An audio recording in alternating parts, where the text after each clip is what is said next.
There really isn't a need to rename this rivalry. But maybe for one afternoon, it's the Monon Bell Classic. For the first time in 25 years, we've got snowpack now. The wonderful grounds crew at DePauw University have cleared Nick Mourouzis Field at Blackstock Stadium, but we will have frigid conditions for this classic rivalry that is sure to heat things up. My name is Greg Rakestraw. I am honored to be on the call for a second year of the Monon Bell Classic as Wabash and DePauw not only play for one of the most famous trophies in all of sports, they play for the North Coast Athletic Conference Championship and the league's automatic bid to the Division III playoffs. I am thrilled to be joined by a pair of friends, both that have specifically different rooting interest in these games. From Wabash College, it is Steve Hoffman. From DePauw University, it is Brad Walker-Merca. And as the old quarterback, I'll defer to you for weather conditions. The snow has stopped, but knowing that these teams cannot have replicated these conditions this year until today, how much of an impact will the weather have on this game? Well, the replication, it's funny you brought that up. Brad and I were talking about that earlier. It did not feel like a Bell week all week because of our 70-degree sunny temperatures. It's supposed to be overcast and cold for this game. But look, on the weather conditions, on my drive down here, I would have answered differently than I did now. Brad and I were able to walk down onto the field, look at the surface, watch the players warming up for both teams. They were cutting fine. The snow's melting. It's going through the synthetic turf. I don't think it's going to be a factor. Along with the wind, it's died down a little bit, a little breezy, but other than that, don't see it as a factor today. It has been two wonderful years for two historically tremendous programs. Brad, let's talk about your DePauw Tigers. 8-1. If they win today, first time in program history, they've had back-to-back 9-win seasons. What's been the key to Brett Dietz's team's success this year? Well, I mean, their defense is one of the best in the country, and they'll have a tall task in trying to stop Liam Thompson and Wabash today, but this is a team that's hungry, right? They got up 21-0 in the Monon Bell Classic last year when they had already won the NCAC and knew they were going to the playoffs, blew that lead, lost that game. So right now the playoffs, that's next week. Today, it's about exercising those demons, winning back that Monon Bell, and going into the playoffs with a good taste in their mouth. And they've got a team to do it, but it's going to be a tall order. Steve, for Wabash, they are 7-2. Again, their offense prolific. Number one passing offense in the country, second in total offense in the nation. What has made this Wabash engine go all season? You know, Coach Moreau believes they are peaking at the right time, and I think so too, you know, watching their games this year. A little struggles earlier. Second week loss to North Central. A lot of people were losing to North Central, so I don't put a lot of stock in that one. Didn't play well against Denison. It really comes down to our defense. Look, our offense and Liam Thompson, as Brad mentioned, is powerful, and they're tough to stop. I think we will be able to put up points. The big question mark this year for Wabash has been the defense. Let's see how the Wabash defense does against that stout running attack for DePauw. Well, let's talk about key players. And Brad, for DePauw, their best defense may be their top running back. Gus Baumgartner from Guerin Catholic had a big game in this rivalry last year. He could be playing keep away today. Well, that's really it, Rick. It's about playing keep away from Liam Thompson and Wabash. And DePauw has the offense to do that. Gus Baumgartner, not a tall guy, but powerful, just over 200 pounds. He's really get the ball in the breadbasket, 3 yards, cloud of dust. But he's got the athletic ability to maybe break one out. But hey, if you're DePauw, you're thinking, sure, we can throw the ball, but you know what? You get 4 yards every play. You know what you never face? Fourth down. That's what DePauw is looking at and trying to keep the ball away from Liam Thompson, and Baumgartner can help him do it. Well, Liam Thompson, mentioned him twice. Let's officially name him as our player to watch today for Wabash College. He's 170 yards away from setting a single-season passing record for this historic program. Yeah, and certainly, look, we've watched it this year. We watched him his freshman year, sophomore year, now his junior year. The game has slowed down for him. When you see number 2 out there, he is in control of the game now. His first 2 years, he was learning. All we got to say is 196 quarterback rating, which is insane. Right. Last week, guys, against Kenyon, he was 30 of 34 for 450 yards, 4 touchdowns, and no interceptions. Don't see box lines like that very often, so we'll see what he can do today. They also would like to see him run a little bit more today than he has all year. You heard the voice of Jamie Harding. He is our referee for today's game. Wabash has won the toss. They have elected to defer. Let's welcome the fourth member of our broadcast crew. He is out in the elements as we speak. Derek Schultz, what do you got for us from those snowy sidelines? Guys, by all accounts, last season was a banner year for the DePauw Tigers. They tied a single-season mark of wins. They went to the Division III playoffs, they won their league, and for the first time in program history, they won a Division III playoff game. The problem is, they didn't win this game. I asked Coach Brett Dietz about it, and he said, he took the company line and said, look, we didn't reach all the goals that we had last year. I asked Coach Morrell on the other side, whose 2019 team won the league, went to the Division III playoffs, but lost this game. He was more blunt with me. He said, look, no, the season is not a success without winning this game. No one has ever asked me about the Division III playoffs or the league. They asked me, Coach, the bell, the bell, the bell. Brad and Steve know it all comes down to this game. You guys have played in this game, and Brad, I'll start with you on this one. Give me your Bell memories. What immediately comes back to mind nearly 20 years later?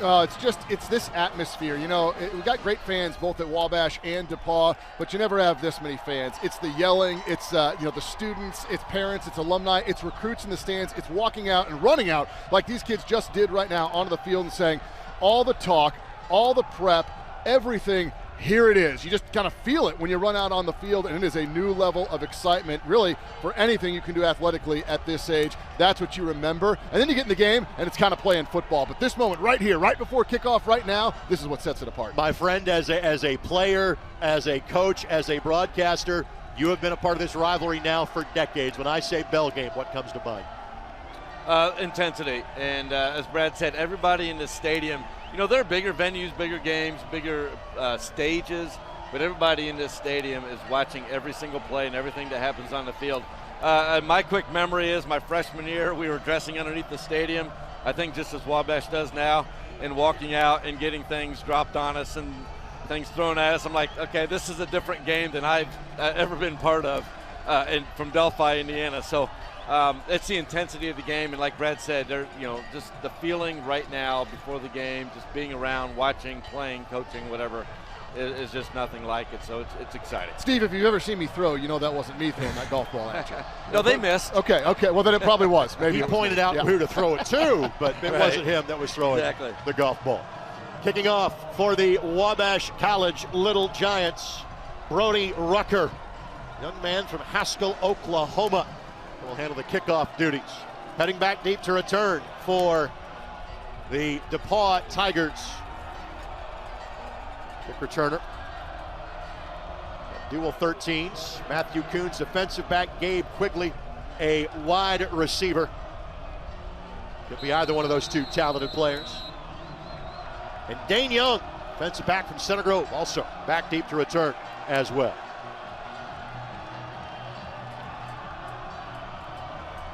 First Monon Bell snow game in 25 years. Always expect the unexpected when these two get together. Kick is fielded, fair catch called for just inside the 10-yard line, and we will see the DePauw offense on the field. Let's show you their starting lineups. Skill position players for DePauw offensively. Wally Rennie as a one-year starter at quarterback, replacing Chase Andrus from a season ago. Rennie has dealt with some injuries during the course of this season. 10 touchdowns, 2 interceptions on the season. The senior from Terrace Park, Ohio, also a very capable runner as well. We mentioned Gus Baumgartner, 9 touchdowns rushing this year. Quigley, Veith, Shaw, and Smith, the key pieces as well.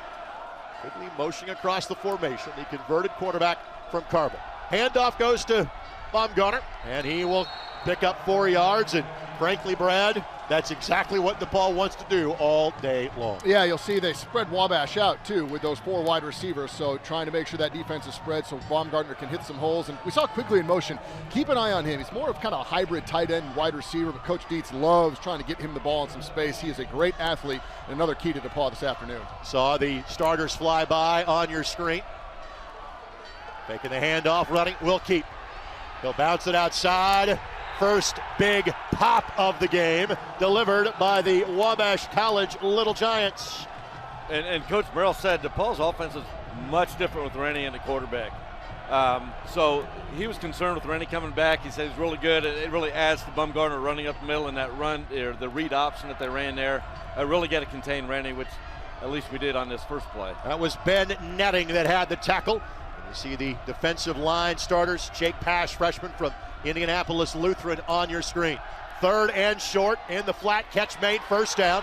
Making a defender miss. Tackled about the 47-yard line. Catch is made by Robbie Valentine, and Brad, he's been a big play threat all season. That's his 21st catch of the year. 7 have already gone for touchdowns. And how about that? Welcome to the Monon Bell game. Freshman, Mr. Ballantyne. He has really come on this back half of the season. Just a freshman out of Crown Point. That's a great job there of being patient. Not the quickest throw, but he's patient, able to swivel and make that defender miss and get a big first down. Ballantyne played and won a state championship last year at Andrea in the 2A classification. First tremendous athletic program out of the region. Handoff goes to Baumgartner, and Baumgartner plows forward. Eventually he'll be grabbed after a gain of 7. Joe Rios, will call his name a lot, junior from Pendleton Heights, in on the tackle. And Steve, I know Wabash defense has been a work in progress all season long. Yeah, it certainly has, ups and downs, and given up a lot of points to some really good offenses earlier, but they've started to gel a little bit, and we'll see what they can do here against this potent offense. But we haven't had a lot of success against the pass, as you could see on that last third down conversion. Again, the handoff to Baumgartner, and Baumgartner trying to find a hole. It'll be about a yard shot. Baumgartner will pick up 2, and it sets up 3rd down and 1. I think if you're Brett Dietz here, you're probably thinking 2 plays. I mean, you're in that part of the field already. You know you got a dangerous offense on the other side of the ball, but you got 2 plays to get a yard, so maybe they get a little aggressive right here and see if they can move something down the field and set up a 4th and short if they don't convert.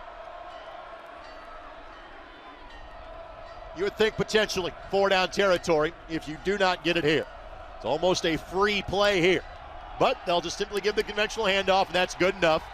Defense stiffens, but he only needed a yard. He picked up 2. First down, DePauw. It is the 2nd of this opening drive.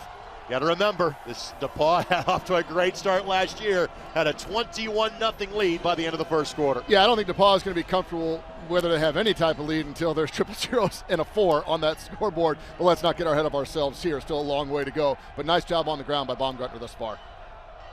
Handoff, this is to Quigley. Quigley has a seam, has a lead blocker, has a first down, and then some. He'll be taken down at about the 21-yard line. Jose Franco on the tackle for the Little Giants, but not before Quigley picks up just shy of 20 yards. Well, they said they want to get him in space, get the ball in his hands. You saw that. He's a big guy, able to plow through a couple of tackles. A nice lead block there. It looked like Drew Moore, the backup running back, number 1, doing a good job of clearing the lane. So a nice play call by DePauw, and Quigley showing the athlete that he is, getting outside. So 3 wide receiver set. Drew Moore, the backup, as far as the running back position is concerned. Getting a snap here, looking for the end zone, looking for Ballantyne, jump ball. Pass interference flag is going to be thrown. Well, they challenged maybe the best player on defense for Wabash. Jose Franco is a really, really good corner, the senior, and that's just no man's land. That's really tough. Looked like pretty good pass defense, but the ball was maybe underthrown just a little bit, and that always seems to see the flags come out. Interference on the defense, number 7, 15 yards, automatic, first down. He'll end up being about half the distance of the goal line, but still, it will be. Correction, it is a spot foul. Still automatic first down. Well, they'll move it down to the 2-yard line. Yeah, and they're going to call that if you don't get your head back, showing that you're playing the ball. If there's any contact at all, if you run through, and I think being underthrown, Brad, you're right. That's what draws that penalty. The ball was thrown from about the 22-yard line. They're going to move the ball back, I believe, a little bit here. Incorrect marking of the ball. It's not going to be 1st and goal from the 2. It's still going to be first down, and it's still within the shadow of the end zone. The foul occurred beyond 15 yards. The previous foul was the 22-yard line. Is a 15-yard penalty. First down, DePauw at the 7-yard line. Jamie unofficially be the 5th member of our broadcast crew during the course of the day. So 1st and goal for DePauw. Already 3.5 minutes off the clock on this opening drive. Plenty of time on the play clock.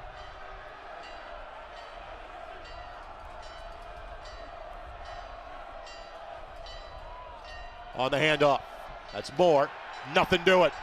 Tackle made by the Little Giants. Jamari Washington, the senior from Hammond-Gavitt. And you think about how DePauw's gone down the field, exactly what you said, Brad.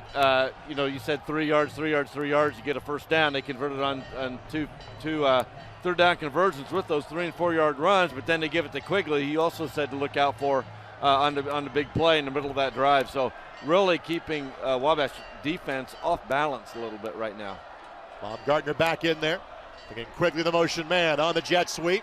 Sticks a foot in the ground, gets up the field, and that'll be 3rd down and goal from the 2. And Brad, I will ask you to forecast for a play that may not happen.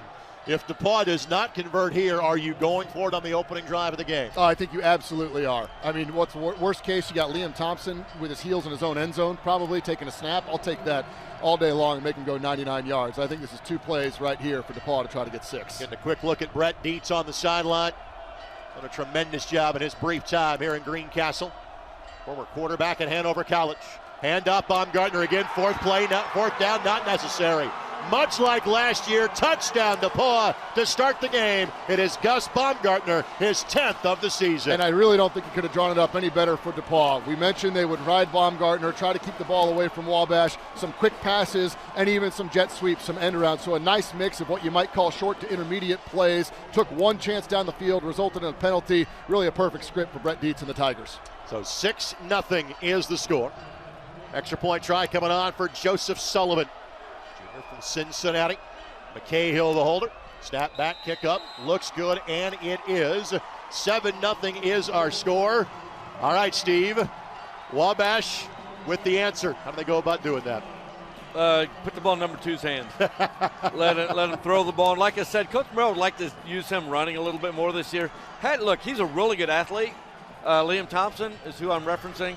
Really good athlete, and he's a really good runner. Coach Murrow's really had to dial him back a little bit. We don't want him running the ball a lot. We don't want him taking hits. We don't want him taking shots. So he's gotten a lot better at giving the ball, a lot better at sliding when he needs to. He's just so competitive. It's hard to get him to do that. But I think, we knew going into this it could be a high-scoring game. And if it continues like this, DePauw really got us on the heels. We've seen our defense on our heels this year before. So see what they can do to tighten up. Cooper Sullivan back deep to return. Sam Ringer back deep as well.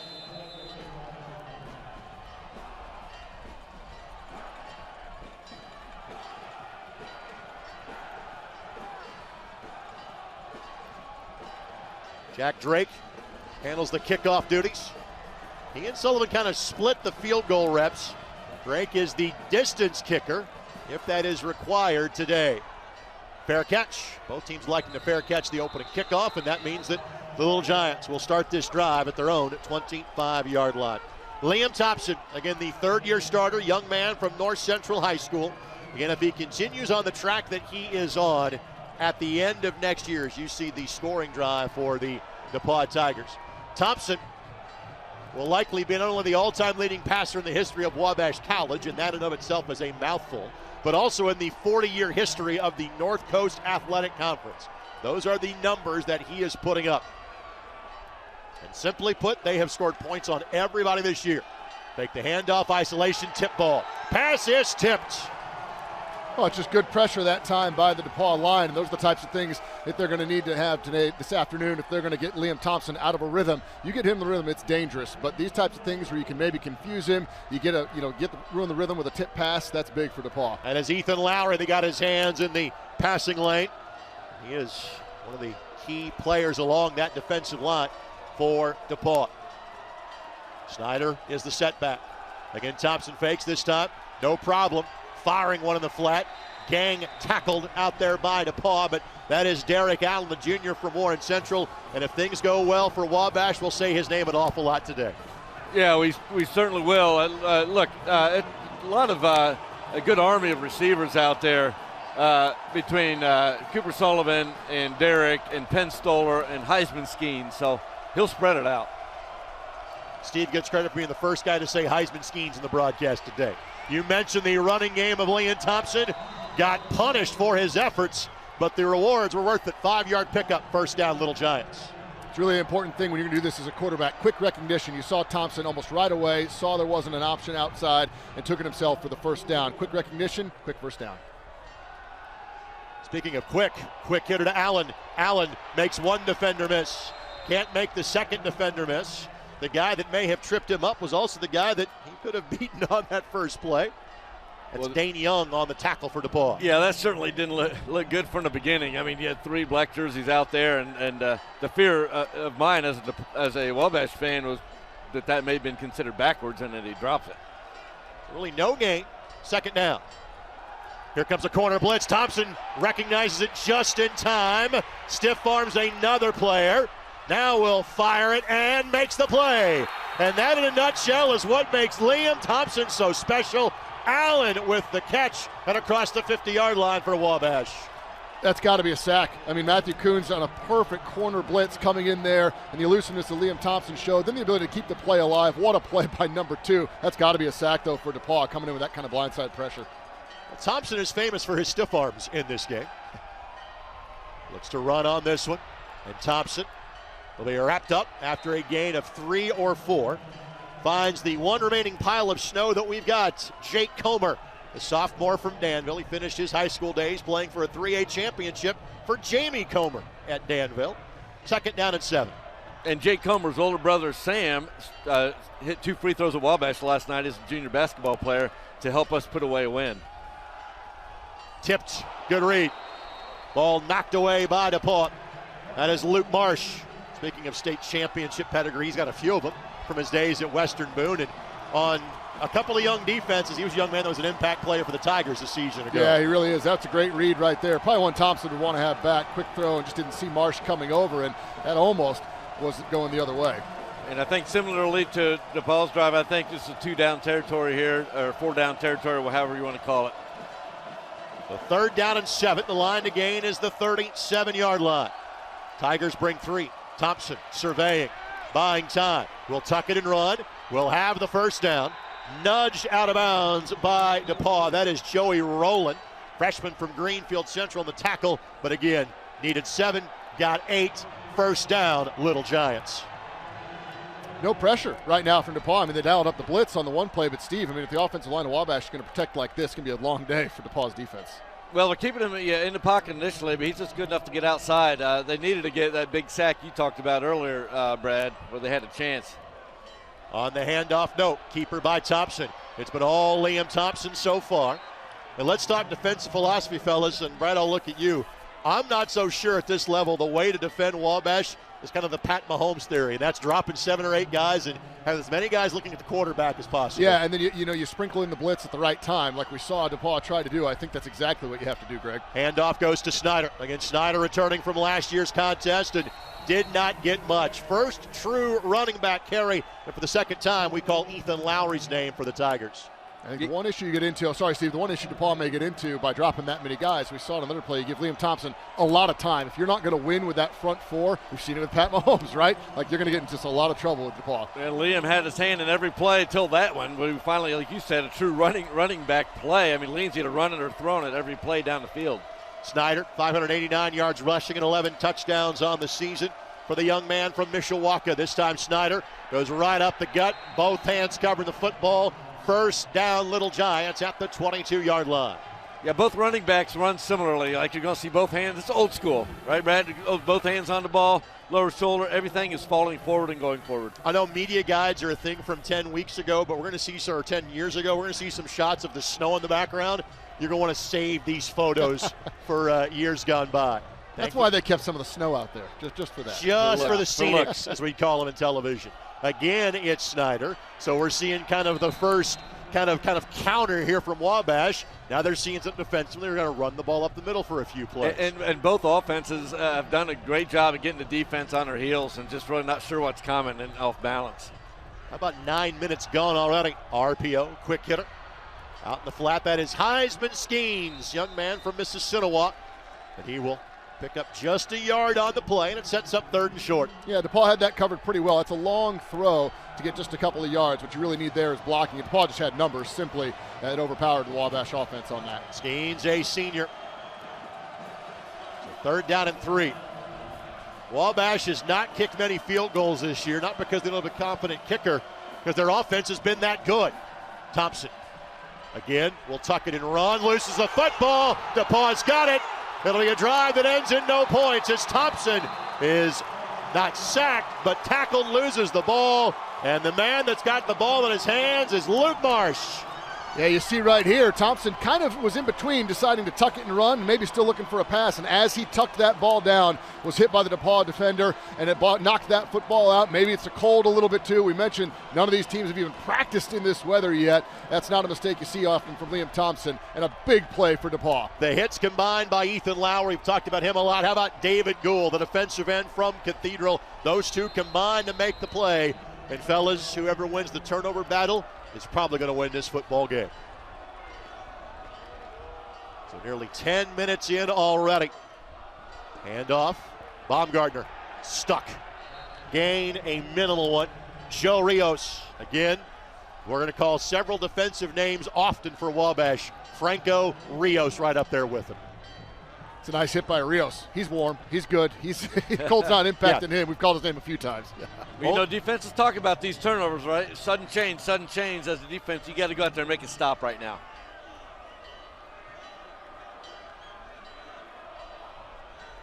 Play clock at 15, so plenty of time for DePauw to take a look towards the sidelines and get a play call set. Again, it's Baumgartner. And Baumgartner runs to a couple of tackles, bouncing outside. That's going to be a first down and more. However, there was a pretty obvious hold that the official close to the play didn't see, but the official behind the play did. And for those that are new to watching this game, not only do I have Brad and Steve representing their schools, but my partner in Steve Hoffman is an IHSAA referee. Had the Cathedral Brownsburg game last night. So he is our analyst. He is also our Mike Pereira, and he was calling that as it was happening. Holding on the offense, number 14. 10-yard penalty from the spot of the foul. Replay, second down. Now, the good news is for DePauw, you don't get 30 yards, but it also happened about 15 yards down the field. So it'll now be second down and 2 at the 28-yard line. Yeah, that was a pretty good hold. It happened for about 5 yards in about 8 seconds. So as officials, we say we don't want to call a hold unless your mother can see it sitting up in the stands. I think that one would have been seen. Second and 2.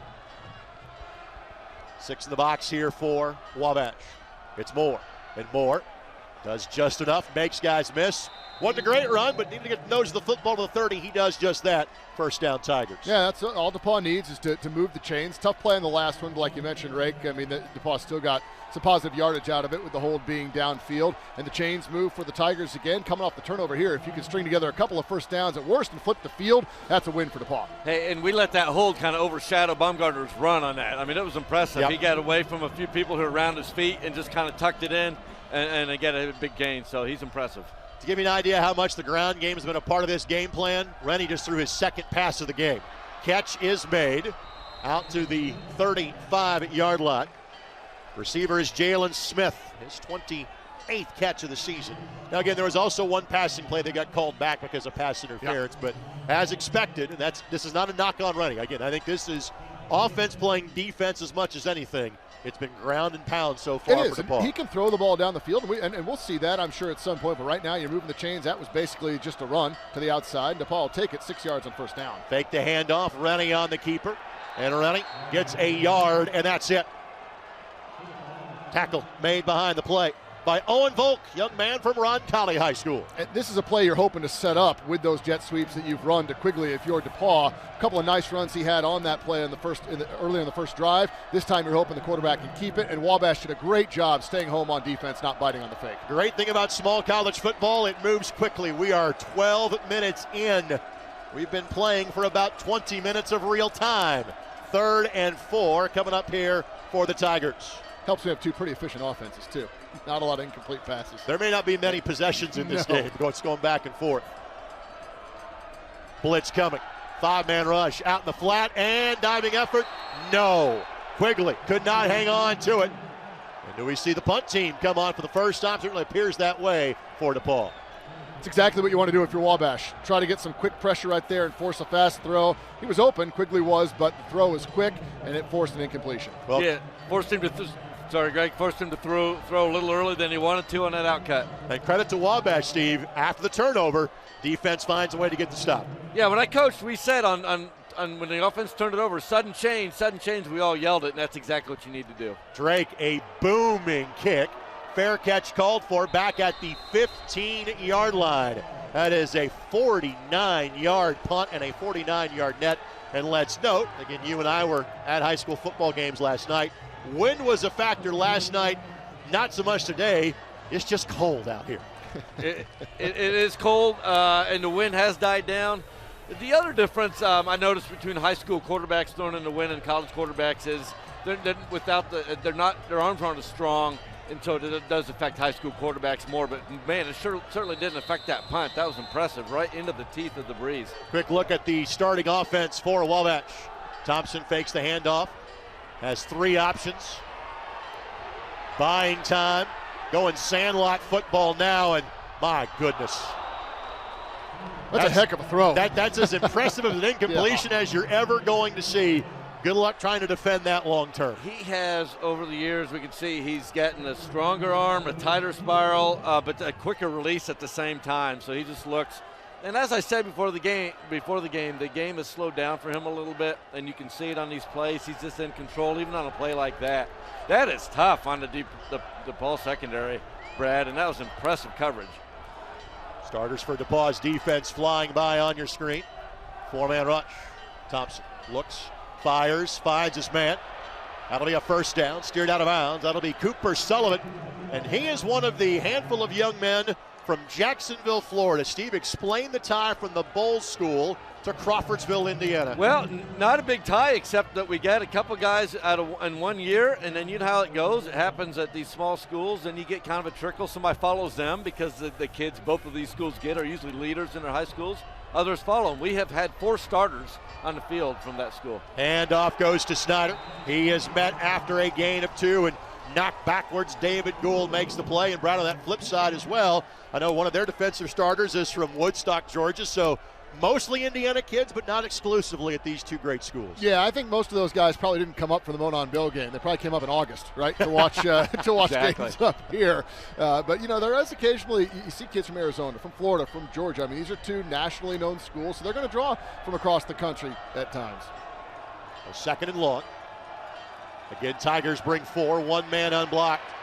And Thompson hits the open receiver on the sideline. Effective pressure that time by DePauw, and it was Jake Comer that made Thompson throw it away. Yeah, it's interesting, though, when you watch the pressure here, you see just right there, the hesitation. See that? Normally you want to go, but Liam Thompson is such a threat with his legs. DePauw, a little bit of hesitation. If that blitz goes 100% the whole time, that's probably a sack right there. I think that's frankly the effective way to blitz him, though, is kind of a one-man blitz. Yeah. And see if you can get the offensive line to miss where the blitzer is coming from. Need to get this football to the 41-yard line to Thompson. Again, it's just 3 that rush the quarterback. Thompson, now there's a spy waiting on him. He'll get yardage, but he'll be taken down. That spy was Luke Marsh that made the tackle. Marsh is having an absolute outstanding first quarter. He made a nice hit 2 plays ago.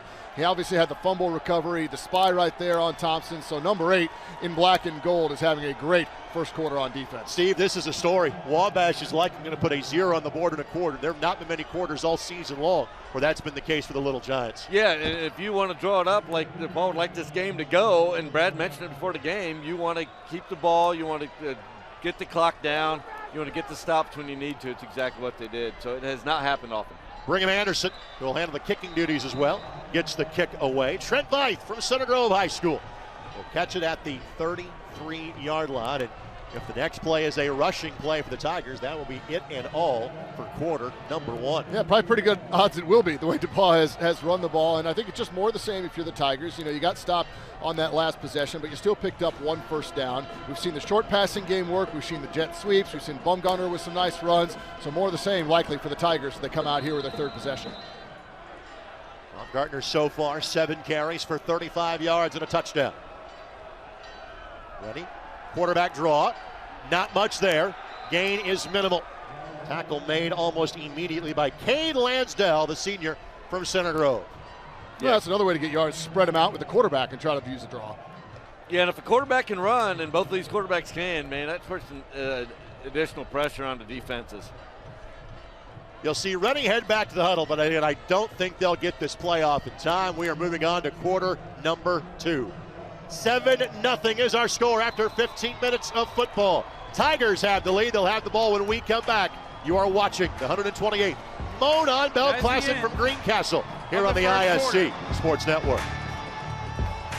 Media, timeout.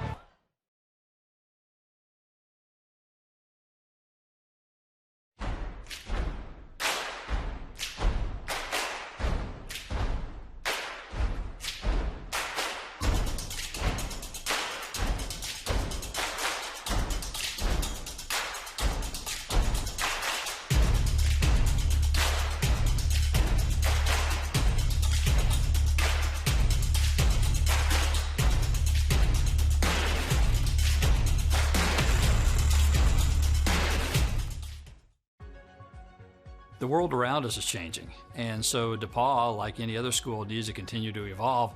That's why I am so excited about the School of Business and Leadership combined with a liberal arts education. Very few schools in the entire world can do those two things well at one time. DePauw's been doing it well for a long time. Now we're formalizing it. I think that DePauw has been, and I am confident will, create the leaders the world really needs. What a gorgeous day. I could use it to be a little warmer or potentially be inside the press box instead of on top of it. But the setting is beautiful. I remember coming to this stadium for the first time about 3 or 4 weeks ago and actually looking the opposite direction from our broadcast location and seeing the wonderful menagerie of the fall colors in West Central Indiana. Again, both these campuses are beautiful in their own way. And we appreciate you joining us on the ISC Sports Network alongside Steve Hoffman and Brad Wakamerka. My name is Greg Rakestraw. It is 2nd down and 9 coming up for DePauw. They lead 7-0. Handoff up the middle. That is Baumgartner, and he'll pick up 5 yards. Again, just to set the scene, the Monon Bell needs no added motivation for either side. It and of itself is what dictates the other 364 days. But winner gets the North Coast Athletic Conference Championship. Winner moves on to the Division III playoffs, and that was DePauw last year. Despite losing at Wabash, they won the league title and won a playoff game against Rose-Hulman. It's crazy, too. These two teams have never played with a conference title on the line. They haven't been in the same conference through most of their history, but still crazy to think that that's possible here today. 3rd down and 4. Yeah, they played together in the 70s for 5 years, in the ICAC for a decade, and now in the North Coast. And now we have ourselves a timeout, and we will step away. 14-13 left to go in the second quarter. DePauw 7, Wabash nothing. We're back after this on the ISC Sports Network.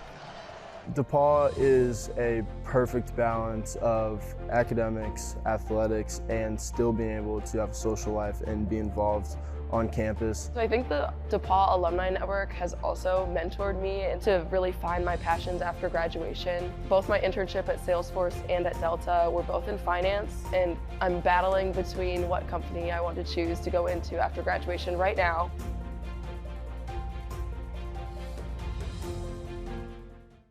Wabash wants you to think for yourself, always. That's why our graduates achieve in every field. In top-ranked degree programs across the board, personalized teaching and mentoring make a huge difference toward your future success.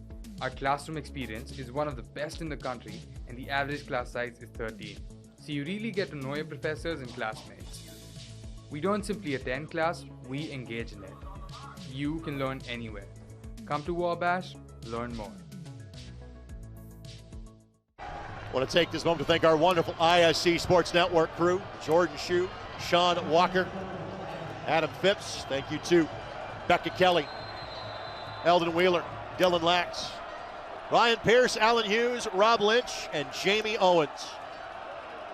A little extra effort required with the snowy conditions earlier, but no place that we'd rather be on this Saturday afternoon. Play clock is at 7.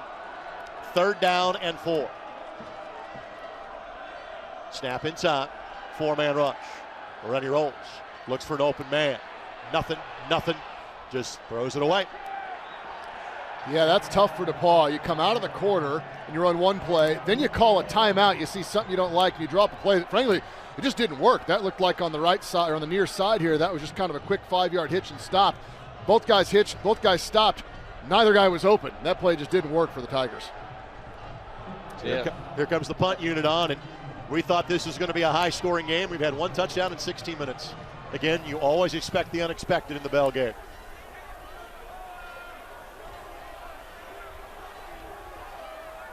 DePauw is a man short. Valentine will hustle out there.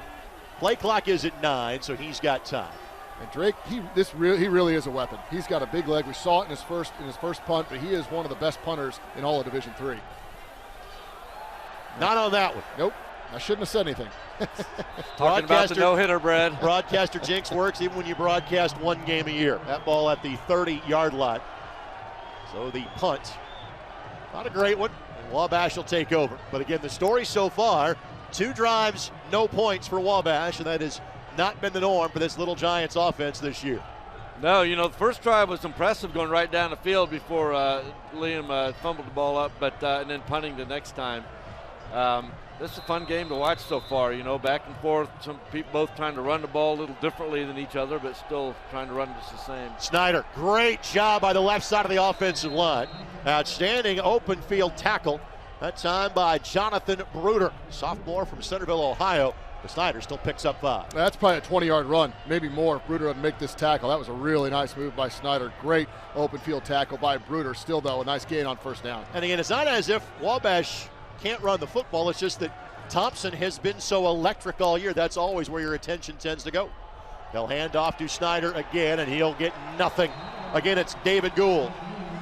Right, you got DePauw trying to run the ball, open up the pass. Wabash just the opposite, trying to pass to open up the run to Snyder. Or I would say Liam, the Liam keeper, trying to open it up for Snyder on that read option. And, Snyder's had some big holes to run through here, but big third down coming right now. So 3rd down and 5. It's a 3-man front that is played by DePauw, but those guys have been making plays on the regular. Thompson slings it behind the intended target. Incomplete pass. Well, small window there, but Liam is not happy with himself. He will normally make that play. That is Penn Stoller. Let's see if that ball was tipped. It was. Credit to the DePauw linebacker. That's Joey Rowland that made the play. I'm guessing that they coached that because that's twice the first play of the game for Wabash. The ball got knocked down pretty severely, but there another tip. So they may have worked on stopping your rush, right, and getting your hands up. You see defenses do that. And Rowland was standing there as a spy. That's all he was doing, just watching Thompson, right place, right time. I also think Liam is pretty generously listed at 6'1", and the punting game has gone haywire for both teams quickly. And again, you just have not been able to replicate these weather conditions all season long.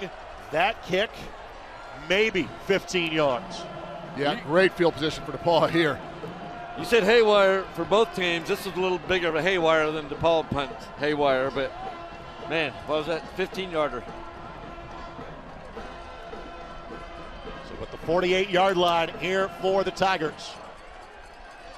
Baumgartner, again, has gotten the majority of the reps so far. Drew Moore has been in for a couple of plays. But Baumgartner has been the primary weapon. 8 carries, 40 yards, right at 5-yard average. He'll get the handoff here again, and he'll get 3 this time. And you also saw Wabash start to walk a few more players up to the line of scrimmage. Yeah, but for DePauw, again, you can get 3-4 yards a pop. You're going to stick with it and that short passing game. You think at some point we may see the Tigers throw the ball down the field, and that's what they're trying to do. Set that pass up with the short runs like that, and again, just keep the ball away from Liam Thompson. That was Stephen Thomas. That was the man on the tackle for Wabash. Again, it's Baumgartner, and this time he finds a seam. He's got a first down. Wrestled down after a gain of 10 yards. Tackle made by Vaughn Taylor. And this is why they love Quigley, that tight end. This time he lined up as a wingback on the left side, came over, and you'll see him get a great seal block right there, boom. And that's the hole for Baumgartner. That's a great block leading to a first down. As a man that works for the Colts, I cannot tell you how much I miss seeing that block right? every Sunday. Is that the Jack Doyle? That's no longer a Wham block. That's a Doyle block now all throughout central Indiana. So ball at the 34-yard line. That carry for Baumgartner officially goes for 11.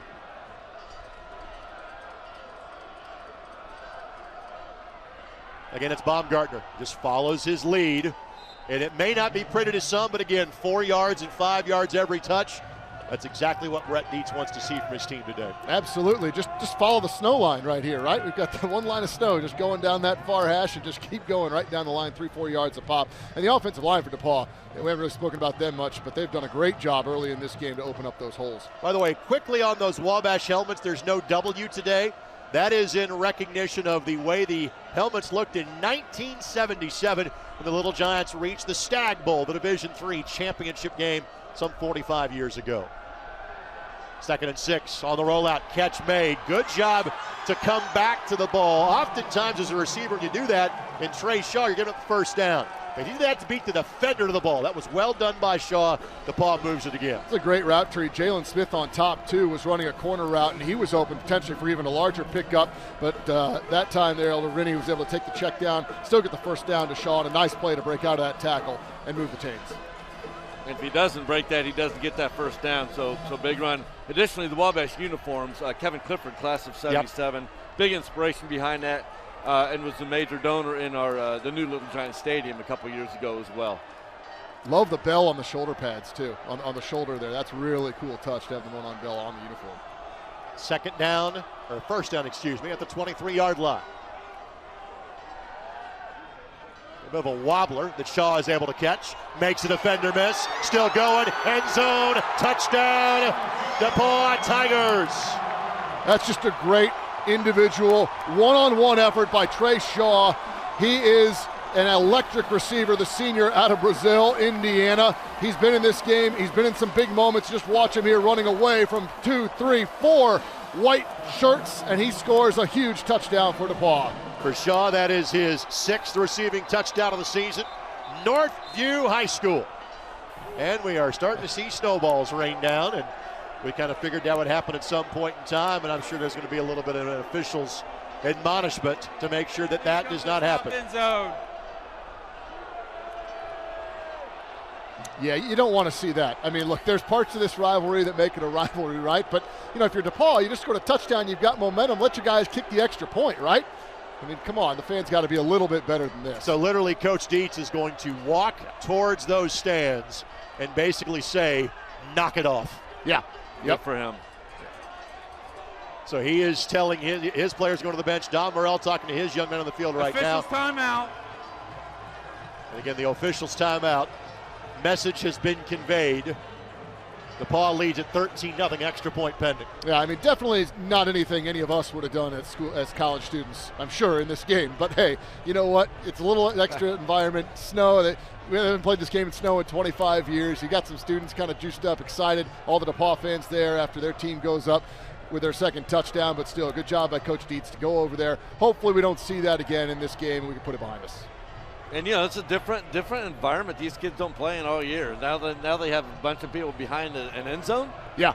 Yep. Right? It's usually open behind the end zones in all the games we play in this year. So adds a little bit to the fans, a little bit of change up for the fans as well. So Sullivan on for the extra point try. Cahill, the sophomore from Cathedral, the holder, kicked up, and this one is good. Well, it was 21-0 last year, so let me start with this. Steve, is that being discussed on the Wabash sideline right now? No, it doesn't need to be discussed. I think the Wabash sideline is now, look, let's just do our job, because typically when things aren't going well, guys aren't doing their job. If you look at defense and you watch film, you say, just do your job. Don't try to do too much, which we see in games like this. People get out of their role, out of their lane, if you will, and try to do what they don't normally try to do in these big games. So I think it's just calming down. We know we can score points. Let's just do our job and get the ball down the field here. On the flip side, where does DePauw go to school on what happened last year in this game leading 21-0? I was about to say, I can tell you where it is being discussed, on the DePauw sideline. This is a 0-0 game right now, and it should be, and it needs to be if it's in their minds, because not just what you saw last year, but number 2 is still over there wearing that white and red. Liam Thompson, the most dangerous player maybe in all of Division III football. So this game is far from over as we saw last year, and DePauw knows that, and they should be talking about it on the sidelines. First 2 kickoffs we've seen in this game have both led to not touchbacks, but fair catches. And you'll have some coaches that will simply say, hey, it's one less thing we got to work on, less risk for injury, automatic fair catch. Coach Morrell is one of those, as you can see. And fair catch is made by Cooper Sullivan. And here comes a couple more snowballs. Yeah, I don't think that's going to stop completely throughout the course of the game unless there's fans not sitting there at some point in the game. Yeah. Quick look at the scoring drive for For DePauw. administration, if another snowball is thrown onto the field from the south end zone, we will pause the game and clear everybody out. No more snowballs on the field, please, or we will clear the whole stands. Thank you. Again, that's our referee and Jamie Harding, and we could be seeing that at some point sooner rather than later. He may have wished he wouldn't have made such a clear statement if there was one more snowball, because what do you do if one comes out now and lands right by him? You potentially also maybe even switch ends of the field. I saw that happen in the late 80s. It wasn't because of snowballs, it was because a fight broke out in the stands when the fans used to sit together in the end zone, and it kind of spilled out into the end zone, and so they had to move the extra point from one end to the other. Right. So if we can keep the focus here on the field. Yep. So again, one drive by Wabash ended with a fumble in the red zone. Other two have been stopped, but with punts. And another outstanding play by this defense. Tackle made that time by DePauw. Marcus Childs, young man from Fort Worth, Texas. Just a freshman as well. Maybe the first time he's ever played in snow coming from Texas. This DePauw defense, it's amazing. You read through the two deep, not just the starters. There's only one senior on the two deep. And he's a reserve. Absolutely. This is a very inexperienced DePauw. Well, not inexperienced. A lot of them played last year, but young DePauw defense. Second down and 11. Again, blitz coming. Wabash picks it up. Thompson avoids pressure, runs away, and again, on a play where she should have been sacked, other quarterbacks would be. He still picks up 5 yards. It's 3rd and 6. But see, I see that as a win for the DePauw defense because he's got time, and what you're worried about is the big play downfield. He runs for a 4-yard gain. He gets hit a little bit. I think that's a win for the DePauw defense. Yeah, I agree, Steve. And the DePauw linemen are doing a good job of kind of staying in their lanes, not over pursuing. So, yeah, Liam Thompson maybe get a couple yards, but they're there to make that tackle and keep it at 3 instead of 7 or 8. This DePauw defense has 4 shutouts on their resume this year. A dropped pass by Wabash. That's Jacob Riddle that couldn't hang on to it. That would have been for a first down, and offense heading to the sidelines. Punt team isn't coming on just yet. Now they will. Yeah, you watch the replay here. This is a ball that's just up. Riddle's not very tall, 5'8". He's 5'9", 5'10". He might grab that one. Ball was there. Riddle kind of stopped in his route because he saw the DePauw defender, and I think that might have stopped his momentum so he couldn't get in there and make that catch in rhythm. I would say Riddle thinks he should have made the catch. I would say Liam thinks he should have made a better throw. The 4 shutouts for DePauw, the most they have had in a season since the late 40s. Low line drive kick, and Vythe will simply watch it roll towards the sidelines. Out of bounds, and DePauw will start this drive just shy of the 30-yard line. And again, Brad, this is 4-minute drill time for the DePauw Tigers. Yeah, it really is. I mean, we've seen the runs effectively with Baumgartner. The line's done a great job of blocking, again, the short passes. And those short passes sure look great when you have receivers like Shaw that could turn them into big plays like we saw on the touchdown. So this is a DePauw offense right now that's really clicking and hasn't really had to open up the playbook much. No, because one of the players who hasn't really been called much today is Jalen Smith, and Coach Murrell called him probably the fastest guy in the NCAC. Smith is the receiver lined up at the bottom of your screen. They're going to hand off to Baumgartner, has a seam, has a first down, taken down at the 46-yard line, a pickup of 18 yards. There we go. DePauw again on the ground with Baumgartner. Those guys up front are just getting some massive blocks. We have not seen a lot of pressure from the interior of the Wabash defensive line. Up front, it is McCormick, Amons, Smith, Martin, and Kaufman.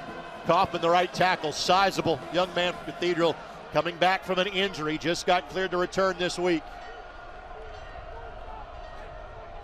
Again, it's Baumgartner. And again, big yardage, just shy of the first down. They may go ahead and give him forward progress and give it to him. A gain of 10, move the chains, first down DePauw. There we go. There's nothing special about this. This is man on man, one good cut and go, and Baumgartner falling forward for a few extra yards. DePauw doing everything they want on offense right now. Drew Moore will come in to spell him on this play. Moore this year has 4 touchdowns, 333 yards rushing. Different running back, same general result. Moore will be taken down after a gain of 6, maybe 7. Yeah, and one of the terms that both Coach Morrell and I think you did, Brad, before the broadcast used was downhill. Their downhill running of DePauw is very good. Everything is working downhill. That means they're gaining yards as they're running the ball, nothing too laterally. And it's exactly what we're seeing, keeping Wabash defense on their heels here. So 2nd down and 4. Play clock is at 18. And again, DePauw is trying to probably take as much time off the play clock as possible, trying to shorten the amount of times they have to defend a Liam Thompson-led offense. That formula clearly has worked so far. Again, the handoff to Moore, and Moore will have the first down. Rinse and repeat right now for the DePauw Tigers. When you're getting first downs every other play, you're not taking a lot of time off the clock in college football, but no, DePauw is happy to continue to move the chains, and both running backs now getting it all. This is huge. Gives Baumgartner a rest, and you still move the football. The ball at the 31-yard line. Moore, and this time he will spin off a tackler. He will pick up 3. A little late contact there, but nothing comes of that from a penalty standpoint. It's been a very lightly flagged game so far. Yeah, and you know your running game is going well when you're getting a play that doesn't look like it goes anywhere and you get 3 yards, because that means the offensive line is getting some movement and they're winning the battle up front. So far, the play distribution, 23 runs, 6 passes so far for DePauw. That's the Wabash defense fear that DePauw is having success on the ground. 6 in the box. Ready, looks to throw on the seam pattern, and he's trying to get Jalen Smith involved, but he and Smith not on the same page. It'll be 3rd down, running now 4 of 7 for 51 yards and a touchdown. Yeah, just a miscommunication there. No question about that. It looked like there was some space. Now, Brad, as a DePauw fan, do you see that and say, just keep running the ball? Yeah. You know, sometimes you do. Yeah, the way they're moving the ball, it's tough to say. You know, maybe until you get stopped 1 yard or no gain, why not keep pounding the football there? Don't mind as much because it looked like it was supposed to be a pretty short, quick pass. I think that's okay, but still, the way they've been running, Steve, you're right. Yeah, and likely in 4th down territory here as well. Yeah. Running again in the flat, catch made. Quigley. Progress was stopped a yard shy. They'll get a 39-yard field goal.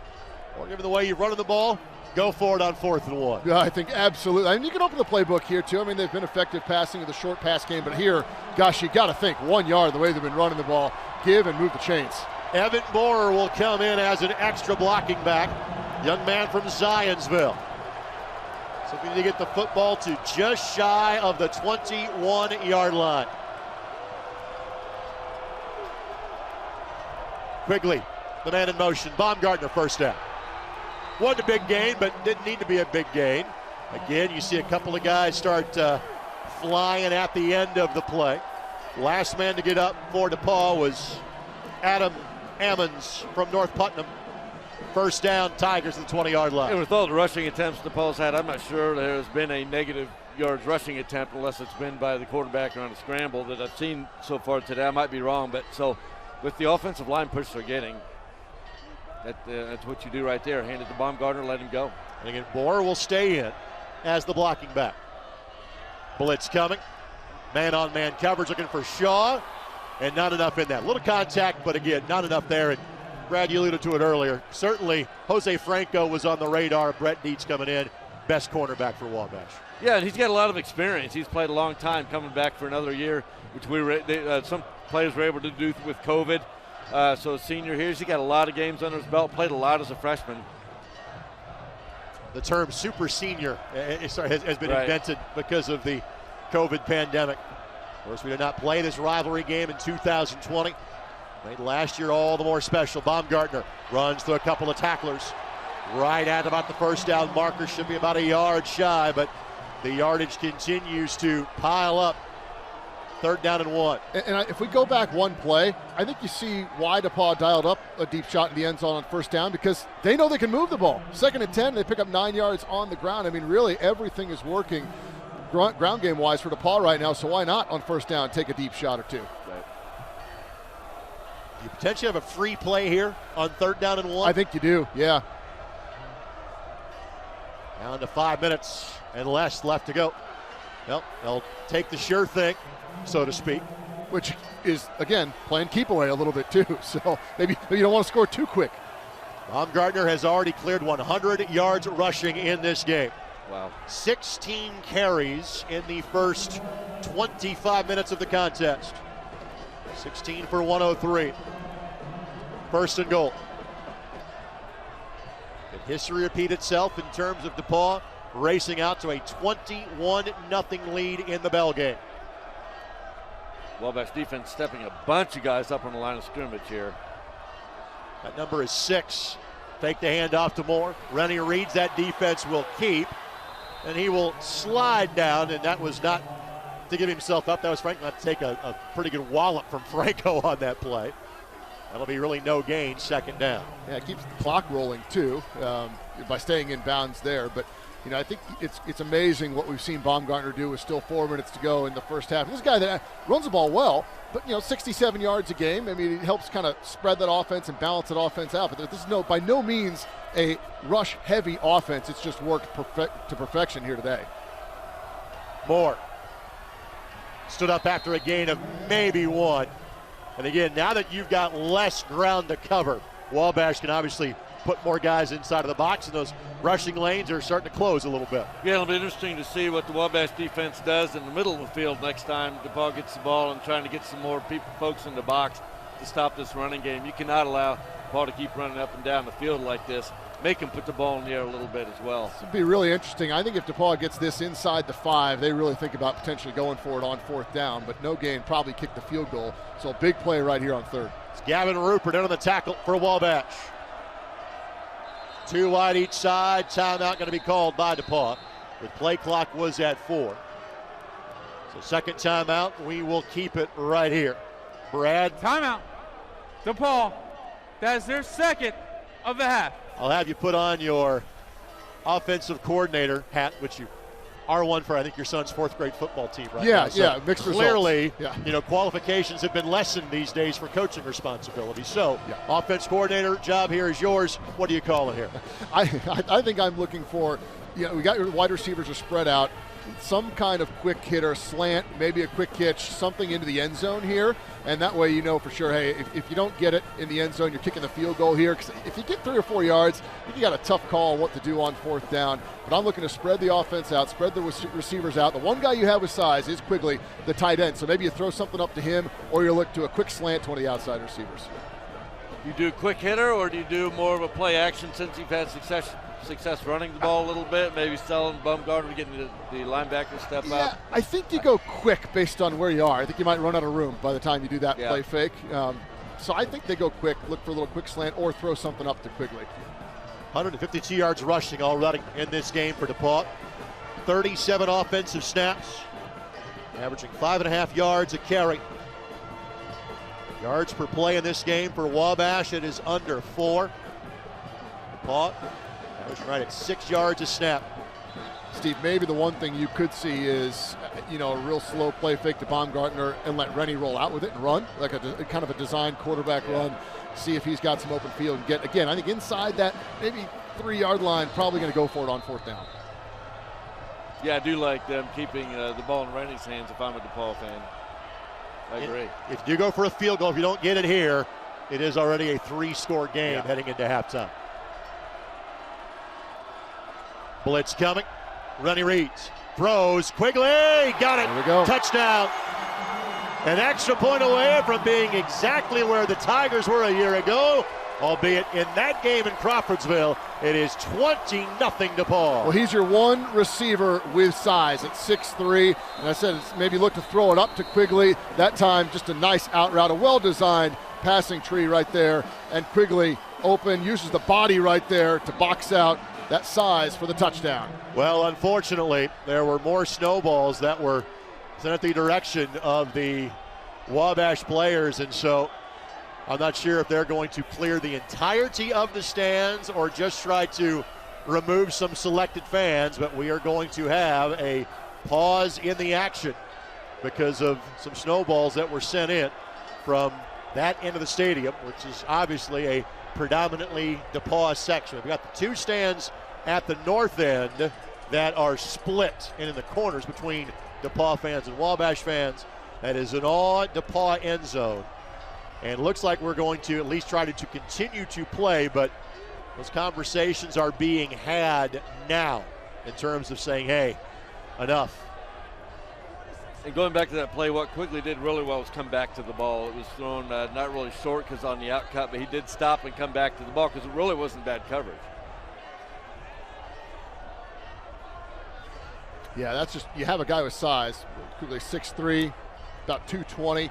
Use that size really, really well. Good timing too, but to block out the defender, it was good coverage, Steve, and just a really good play call and design and execution by DePauw. You'll see this ball head towards your living room momentarily. This is Sullivan, and the extra point kick is up and good. Now that you can throw back. The snowballs you can keep. 21-0 is the score, and obviously we have referenced that numerous times from last year. However, by halftime of last year's game, it was back to 21-14. All that momentum was on the side of the Little Giants. So simply put, Steve, is this a must-score drive for Wabash? I don't know if it's a must score. It's a very sorely needed to score drive to get some momentum going. Other than the first drive where we went right down the field, really haven't had anything going on offense. So really need to just piece some things together. Maybe a chunk play or two would be nice. Some decent gain, but it'd be nice to get some things going other than having to have Liam Thompson either run the ball or throw the ball, get some more running game going as well. Thompson right now 5 of 11 passing for 40 yards. Yeah. And frankly, part of that story isn't just the minimal amount of yards that he's had, but his completion percentage, because part of what has made Thompson's season all the more remarkable, his completion percentage is like mid 70% at this point. And he's had a lot of time with his rolling out, his scrambling, and the DePauw secondary and the coverage has been really phenomenal, not letting them go anywhere. In other words, Coach Dietz could be building a monster with this defense here in Greencastle. It is going to be a return kick this time. Cooper Sullivan will bring it out. And that is our first kick return of the game. The rare return on the year for Wabash, actually. Necessity is the mother of invention at times. You're down 21-0. Yeah. See if you can spring a big play on special teams. I feel like maybe this is when Liam Thompson gets really dangerous because the clock's going to dictate the pace now, right? I mean, you got to go kind of quick, 2:54. You got 3 timeouts, so, there's still plenty of time to get down the field, but probably going to see a little more hurry up, get Liam Thompson in his element. This is a big drive for Wabash because they get the ball to start the second half, too. So you put points on the board here, entirely different ball game starting the second half. So 1st and 10 at the 27-yard line. 4-man rush. Thompson steps up, looks, throws, looking for Sullivan, and threw him just a little bit wide. That was Coons. That was in coverage. And again, I've been really impressed with DePauw's pass coverage, even when he has time to throw. And he had a pretty good time there, too, in the pocket. By the way, a special hello to one of your classmates at DePauw, a great friend of both of ours, Chris May, enjoying the broadcast someplace warmer than Greencastle today. Is he retired? What's he? Somewhere warm now. His basketball Hall of Fame career done. What a great guy, Chris May. Member of No Shoes Nation, wherever he is. Yeah. 2nd and 10, and Thompson really kind of hit as he threw it. You can see him kind of shake that right arm after he released it. So those numbers now for Thompson dropped to 5 of 13. It's 3rd and 10. Do have to give Chris a shout out for all the great work he did at the Indiana High School Basketball Hall of Fame, though, and enjoying that warm weather somewhere for sure. Fellow DePauw alum. Class of 2004, such as yourself, correct? Correct, that is correct. 3rd down and 10.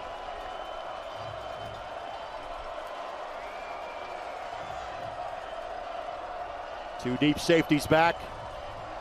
Really a 2-man rush, and it's Good that's playing as a spy. And Thompson is kind of surveying and waiting. Now throwing the deep ball, looking for Allen, and couldn't get there in time. You saw me point. I was pointing to Cooper Sullivan, came open at the top, but it's just tough to see everybody back there. Very interesting there. 2-man rush, let him run around, we'll stay deep. It worked. That was backyard football, right? I was just standing there, you go, now you go. Now someone come open, and they almost had it here with Allen. 1 battleship, 2 battleship, 3 battleship. There you go. So that was really a 5-man pattern on 8 or 9 defensive players for DePauw. And again, we made kind of the Mahomes defense reference early. It's exactly how DePauw is playing it. And this is exactly sort of a turnover what you wanted for DePauw because you've got plenty of time now to move this ball yourself. This kick better than the last, still not great. Vyth will make the over-the-shoulder catch at the 40-yard line. So a punt of 33 yards.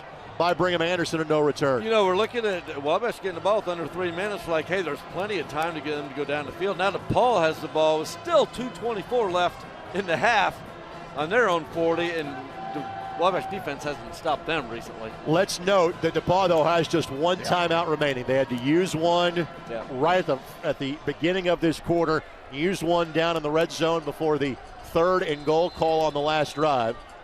Well, and you don't want to turn the ball over here, obviously, and give Liam Thompson a short field. Wouldn't be surprised to see DePauw stay with the running game, couple of plays, see if they can move the sticks, and then if they can get into the Wabash side of the field, maybe they open the ball up with the last minute or so of the half. Again, it's the handoff. Again, Baumgartner. And you can run the ball when you're getting it in 10-yard chunks. First down, which will stop the clock. That play took 6 seconds. That's exactly, I mean, you couldn't hope for anything more for DePauw. You move the ball, first down, stop the clock, don't have to waste a timeout, and now you're in Wabash territory. This is what we thought this game might progress into a year ago. Not this year. This game has been played to a one-score game. The last 5 times it has been contested. Something will have to change mightily for that to be the case here. Fake the handoff, Rennie on the keep. Will bounce it outside. And Franco will shove him out of bounds, but it's been deemed his forward progress was stopped. So importantly for DePauw, clock will keep rolling here. Yeah, Gavin Rupert did a really good job, the outside linebacker of Wabash there, to read that. He stayed home and he forced Rennie outside. If he crashes in on that play fake, Rennie's gone for a first down and more. Gavin, the freshman, the second in the NCAC in tackles this year as a freshman linebacker out of Greenwood. Second down and 10.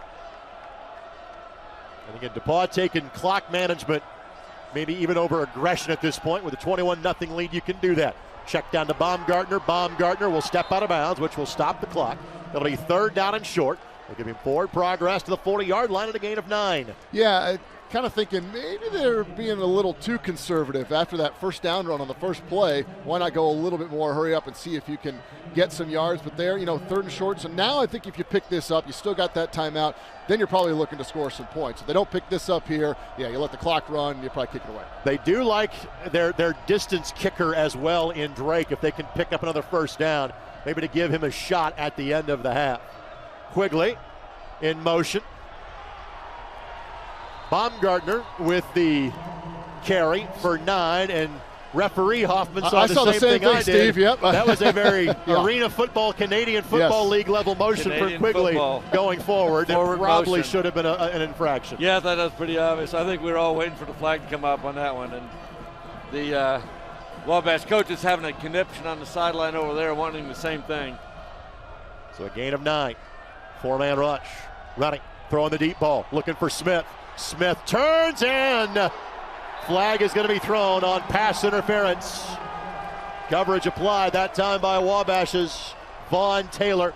Again, it'll be 15 yards and a first down for DePauw. That's what you're hoping for there. Just that 50-50 ball. You hope either you got to catch it or maybe you get that flag. Really nice throw. Pass interference. Really nice throw. On the defense, number 10.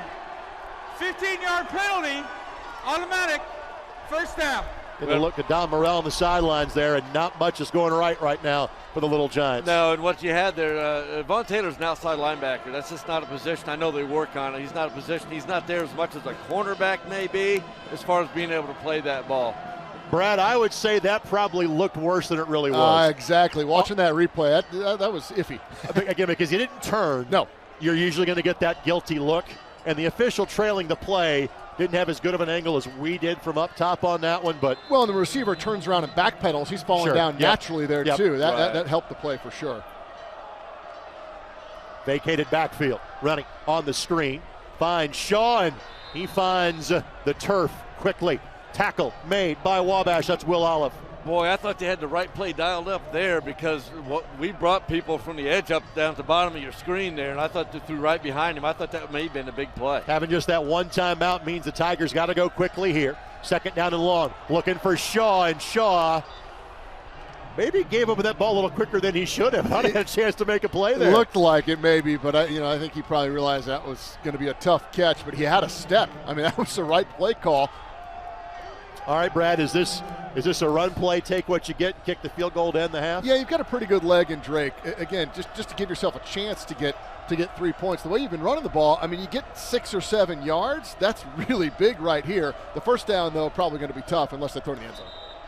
And now a timeout going to be taken by Wabash. Again, they've got all 3 left, and so they will take one here and try to figure things out. Wabash, that is their first of the half. See Mike Ridings, the defensive coordinator, down there in the center of that huddle.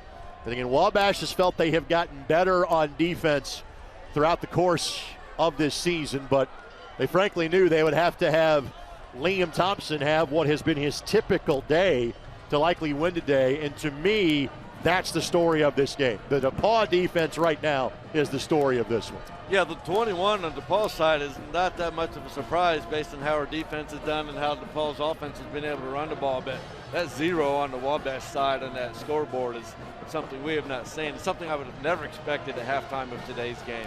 Special hello to Dr. Nipun Chopra on the staff here at DePauw University, a DePauw University alum as well. Appreciate his kind words on Twitter about the broadcast. We want to thank those of you watching on Twitter, on YouTube. I have no idea what Twitch is, but we're on that. Apple TV. We're twitching. Something like that. It's cold. We probably are. Roku, ISC Sports Network.com. Those of you watching across the state of Indiana on Comcast 81, thank you for joining us. I want to also talk a little bit about all the telecast parties that go on around the country. Absolutely. Many of them are Wabash and DePauw alums getting together. I know Wabash has over 40 of them around the country, one actually in Switzerland. I just got a text and a photo from the group in Switzerland led by Greg Burke, class of 77, but over 30 of them are with DePauw alumni. I feel like Switzerland here. I'm the one neutral that is in the building today. I resemble that watch party. 3rd down and 13. And now a final timeout called by DePauw, which frankly, Brad, that now limits what you can do play-wise here because that'd be a tough fire. You're going to get your field goal team out there if you get tackled in the field of play. Yeah, that's a really tough one here. So now you're either running something to the sidelines or you're running something to the end zone, which I thought they were probably going to do anyway on 3rd down. It was probably a pass into the end zone, but at least you still had that one timeout. It makes it easier to defend, too. If you're Wabash, now you're really backing maybe a few guys up into that end zone and watching the sidelines as well, because anything in the middle of the field ends the half. Maybe a 1st down stops the clock just enough time to run the kicker out, but that would be tight. Want to take this moment to also thank the folks behind the scenes that are so integral in our production of these broadcasts. Our point of contact is Jim Amadon at Wabash College, and Steve can rattle off all the wonderful things that Jim does. In fact, he and Jim handle the home broadcast for Wabash College for the majority of the season. And thanks to Brad Hodder, of course, who has been my friend for the last 9 years as we are the dastardly duo that handles the Indy 11 telecast locally. But Brad's day job has been being the men's soccer coach at DePauw, as well as handling a variety of other duties. This is his last official job detail here at DePauw University before going to work for the Indy 11 on a full-time basis. Thanks to both Brad and Jim for making this broadcast possible. 3rd down and 13. 3-man rush. Running. Throws in. It's intercepted. Picked off. Maybe that is the play that can spark the Little Giants. Boy, the last thing you want to do there in the DePauw offense. Yeah, having to take that last time out, that really killed DePauw and limited what they were going to do, because you probably could have just run that ball and then settled for a field goal. They've got a couple of good field goal kickers. I mean, it felt like maybe for the Tigers they were playing with house money there a little bit, didn't expect to get the ball back with enough time to potentially score. But would you have a chance to put points on the board in this game? As we saw last year with DePauw up 21-0, you've got to capitalize. They don't there. That's big momentum for the Little Giants heading into the second half. That is Giovanni Zappala. That is on your screen. He is a senior from Harrison High School, played for Terry Peebles up at Harrison. Make sure I get Bill and Terry right in terms of their job responsibilities. Well, DePauw has been laying back the entirety of the game. They were playing their prevent defense on that one. Had 2 safeties 30 yards back. Wabash going to run one play and think they're going to call that a day. So they do get a defensive stop, but not a point. Again, for a team that had the 2nd most prolific offense in Division III heading into this game. Yeah, what a half. At least Wabash, a little bit of momentum at the end. We're looking to go down over 3 scores. going into the halftime. So a little bit of momentum after that interception.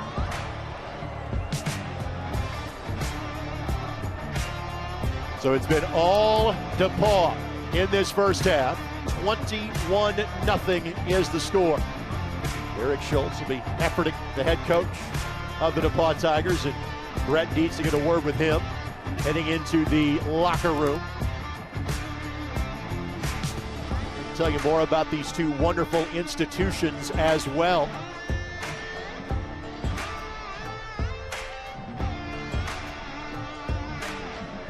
I got during our halftime show. Can't imagine in the locker room for Coach Dietz, he's saying much other than, let's just keep doing what we've been doing for DePauw, especially on the ground.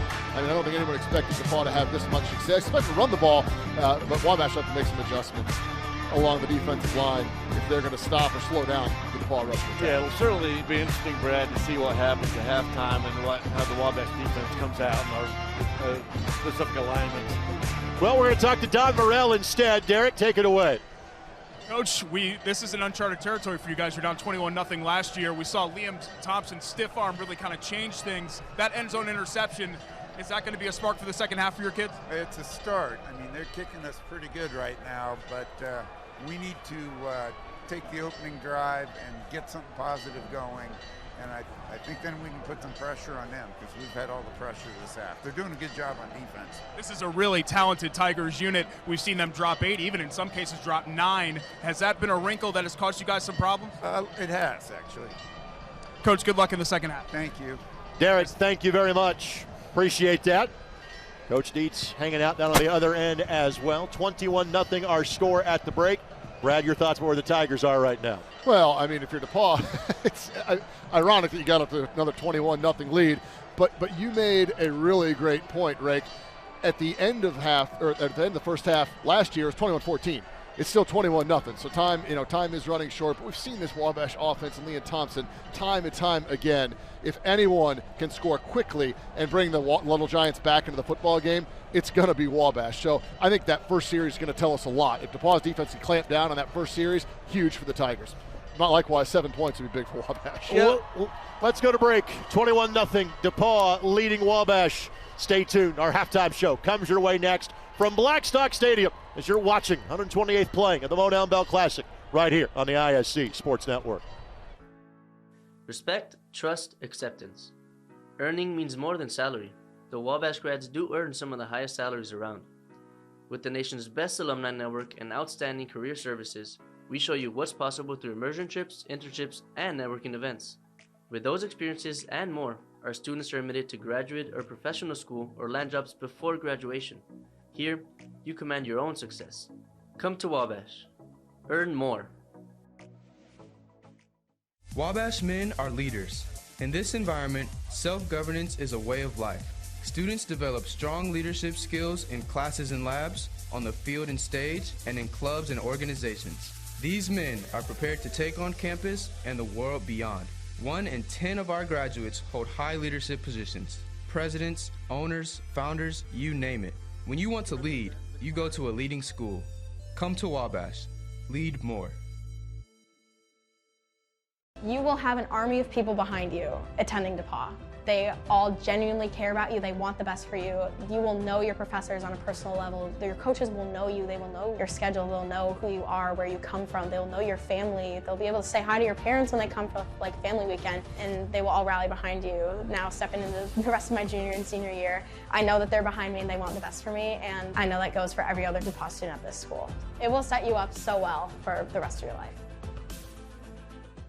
Encouraging students to take a step and explore not only topics of diversity, equity, inclusion, but also experience topics of diversity, equity, inclusion. And I think we have some kind of core pieces of it, but I think we could expand and provide everybody access to things that maybe they wouldn't have access to normally. I hope that students are able to explore the world and go abroad and see other things that are outside of themselves. And I think that enhances the learning and the experience that I think we could provide here. Again, an absolutely gorgeous day. We've got the perfect football weather, but right now you're enjoying this weather. You'd enjoy any weather if you're a DePauw University fan. 21-0, the Tigers lead in this Monon Bell Classic. We'll give Brad Walker-Merck and Steve Hoffman a bit of a breather. We're going to take some time to tell you about these two wonderful institutions. Let's start with the visitors from Wabash College. Here's more about that wonderful school in Crawfordsville, Indiana. Athletic facilities speak to the level of commitment to students, and our facilities here are some of the best in the country. Full stop, even compared with other Division II and Division I programs. Our facilities stack up or exceed a lot of those other campuses. There's one school in the country that proudly proclaims we fight. Whether it's on the football field or in the classroom to prove a point, this college is competitive everywhere, and it just builds a better man. And you know, you're surrounded by guys who are really serious about academics and really serious about athletics, and it kind of pushes you to work a little harder and be a little better every day. We are teaching, on the track. We are teaching off the track. We are the same coaches in practice that we are at a small meet, a conference championship, or a national meet. We will slow it down in practice. Like, we're not afraid to spend a lot more time individually on some things. We don't have cookie cutter practice plans. We do a lot of things individually for our athletes to get them better, and still making sure you're okay emotionally, and you're confident, you're ready to go. They'll be able to apply that lesson of hard work and dedication to whatever field they decide to be professional in, and that'll help them be successful. The biggest benefit to guys coming to Wabash College that want to compete at a very high level in their sport is just basically championship level facilities for all sports. You don't see that very often. It creates a very cool environment, a very competitive environment on campus, which helps you then start chasing trophies. We're trying to take every day as an opportunity to better our guys, to build a team that can compete for conference championships and ultimately compete nationally like so many of our teams here at Wabash have been able to do. I think the thing that makes us unique is the relationship between the faculty and the coaches. Our faculty really is in sync with the students wanting to accomplish what's important to them. Everybody around campus seems really to enjoy the athletic side of Wabash. People see that and see that excitement on campus for, whether it's a basketball game or a football game or a volleyball game or a baseball game. It's easy to see how much the campus cares about our athletics programs. Can you have it all here? I mean, look at last year alone. Our scholar athletes won 3 conference championships, multiple academic All-Americans, advanced to a Final Four, and finished as the national runner-up in wrestling. At Wabash, anything is possible. I'm not sure you're going to find another Division III school with facilities like we have. People need to see it to believe it. They need to come to Crawfordsville and physically see the athletic facilities we offer.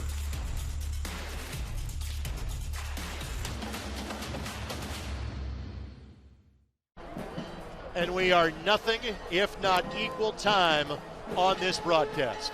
You just saw 3 minutes about Wabash College. How about 3 minutes for the home side? Here's more on DePauw University. When people visit DePauw as prospective students and families, alumni or guests, they often share 3 common themes: the beauty of the campus, the friendliness of the people that they meet, and our energy and excitement for what's ahead. But what you can't see on the surface are the goals and aspirations of our students. Students are attracted to the DePauw experience because it means they live their passion and follow their dreams. One of the things I love about recruiting to DePauw is that you've got student athletes that don't have to give up on their dreams. In the last few years, we've had one of our student athletes go on to LA and she started her own production company. In addition, we've had a handful of soccer players that have signed pro contracts. One of our women's basketball alums has signed a pro contract in Europe. We've got a runner from our cross-country team that's now running professionally. And just this last year, we had another football player sign their first professional contract. So whether it's out in corporate America or whether it's on the field or the court, our student athletes do not have to give up on their dream. DePauw has shaped my dreams in a lot of different ways and helped me grow definitely day in and day out of being on campus, whether that's in the classroom, on the pool deck, or in my living space. DePauw has an incredible amount of resources in whatever groups you choose to be a part of. That family dynamic was really important to me. I wanted to go somewhere that was smaller because I didn't want to get lost in a larger school with tens of thousands of kids. DePauw has really helped me realize that There is so much that I can put on my horizon. I don't have to just have my head down, just digging straight into one course. This summer I was able to get an internship with a Division I university, St. Louis University. My supervisor there, he was a DePauw football alum, and I was able to get in contact with him from Coach Dietz. The connection there has been fantastic, and it really allowed me to get this internship that really helped shape some of my ideas and some of the things I want to do after college. That connection, really, I would not have been able to get without DePauw football, so that's been a really big part of my life, and that's helped form my dream and kind of continue that and give me a great opportunity to then expand that and start that after college. We're number 3 in the nation for study abroad undergraduate participation and number 16 in the nation for most innovative schools. In 2021-2022, we had 4 NCAA postgraduate scholarship winners, 4 COSIDA Academic All-American honorees, and 5 NCAC Player of the Year awards. 3 teams and 3 individuals participated in the NCAA championships, 4 North Coast Athletic Conference team champions, and 10 individual and 3 relay team NCAC champions. We have 5 teams scheduled to travel internationally to Colombia, Italy, Spain, and Portugal, and several other teams that will travel to California, Texas, and Washington, D.C. Student athletes love their DePauw experience because they can be a student, studying abroad, participating in internships, clubs, and organizations, hosting a radio show, writing for the DePauw, and still win conference championships and pursue national championships. At DePauw, you don't have to choose. You just have to follow your dreams.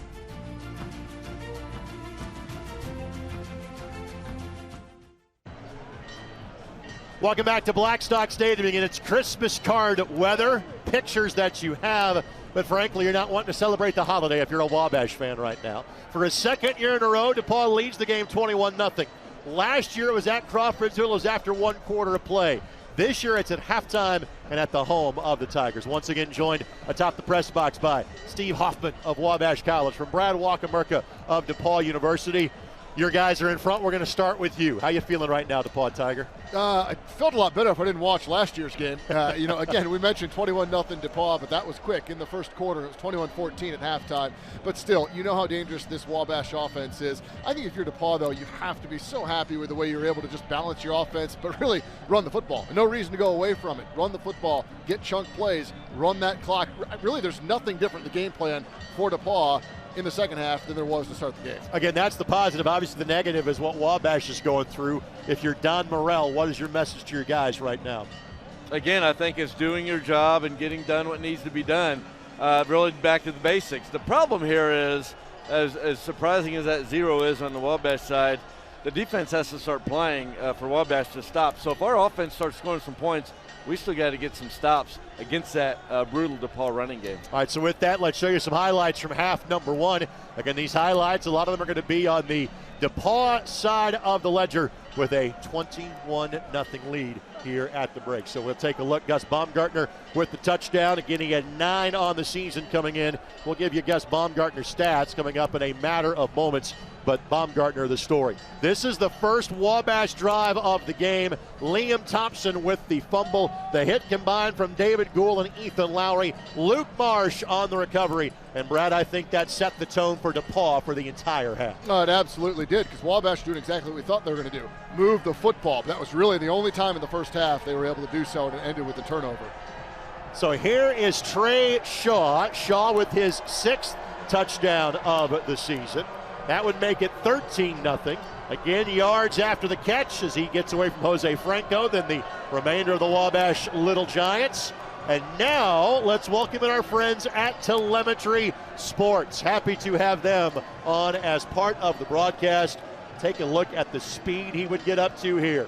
Quickly gets up to nearly 15 miles an hour before he reaches the end zone. And finally, Gabe Quigley with the 2nd touchdown catch of the afternoon for Quigley, his 3rd of the season. The former quarterback for John Hebert at Carmel High School. That would make it 21-0. Again, the only negative for DePauw was the late first half interception thrown to Giovanni Zappala. Could have been 24, could have been 28. Instead, right now, it is 21-0 in favor of the DePauw Tigers. Yeah, you look at some momentum. If there's anything you build off of for Wabash, it's that interception there late. But, coming out, with the football to start the second half for Wabash. I mean, I don't know what more they might do differently. I mean, we saw them want to air it out with Liam Thompson. They had the running game going in some spurts, but DePauw just sat back those 7, 8, sometimes 9 guys in coverage. And you heard Coach Morrell talk about at the end of the half with Derek, did it confuse him? Was it different? Yeah, he said. So I'm real curious to see what he does and what Liam Thompson does to adjust to that in the second half in particular. Some of the numbers in half number 1 for DePauw: running 8 for 14, passing 2 touchdowns, 1 interception, 70 yards total. Shaw with 3 catches, Quigley with 2. Gus Baumgartner, as you see the team stats now roll up. Again, we highlighted Gus Baumgartner before the game. I'm glad we did. 18 carries, 122 yards, and a touchdown for the young man from Garin Catholic High School. Obviously, those numbers for Wabash from an offensive standpoint, not exactly what they're used to. Liam Thompson, 5 of 14 for 40 yards. Allen, 3 catches for 23. Thompson was the leading ground gainer, 7 for 35. Snyder, as in Donovan Snyder, had 7 carries for 18 yards. How does this potentially change, specifically on offense, Steve? What can they do differently now that they have seen DePauw really kind of lay back 7 and 8 in coverage almost every play? Yeah, I think you're going to have to be willing to take some of the underneath stuff. And if they're rushing 2 and dropping, I think you have to be willing to take some 7 or 8 yard pass plays underneath that. Or you just, give the ball more to Snyder and let Liam run a little bit more and try to get the running game going. The problem is you got 1 half to make up 21 points against an offense that you're not stopping either. So you can't rely on the run too much just because of clock. We'll take this quick timeout. We'll come back. We'll catch up with DePauw head coach Brett Dietz. He'll have over with Derek Schultz when we come back. 21-0, Tigers in front. As you're watching the Monon Bell Classic on the ISC Sports Network. Wabash always fights. Our motto brings the spirit of competition to everything we do. In top-notch athletics, we have a championship pedigree that is unrivaled. Off the field, we boast outstanding theater, music, and choral programs, intense intramurals, gaming, and more. The Wabash experience doesn't end at the classroom. Whether you play to win or just for fun, this is the place to be. Come to Wabash. Play more.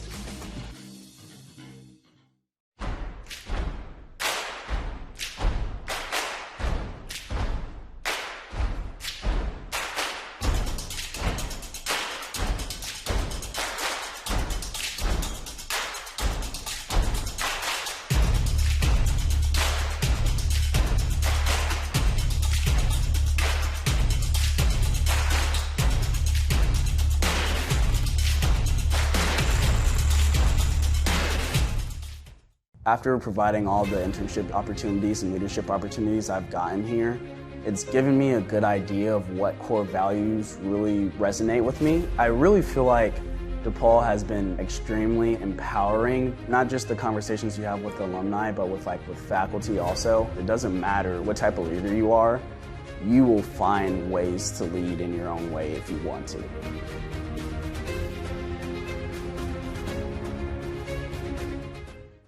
We want to regularly renew our curriculum so that the courses that we offer to students at DePauw are continually relevant to what students tell us they are interested in and to what employers tell us that they need. DePauw has always had a strong College of Liberal Arts and Sciences at our core. In this new academic renewal model, that college is going to remain central to everything we do at the university.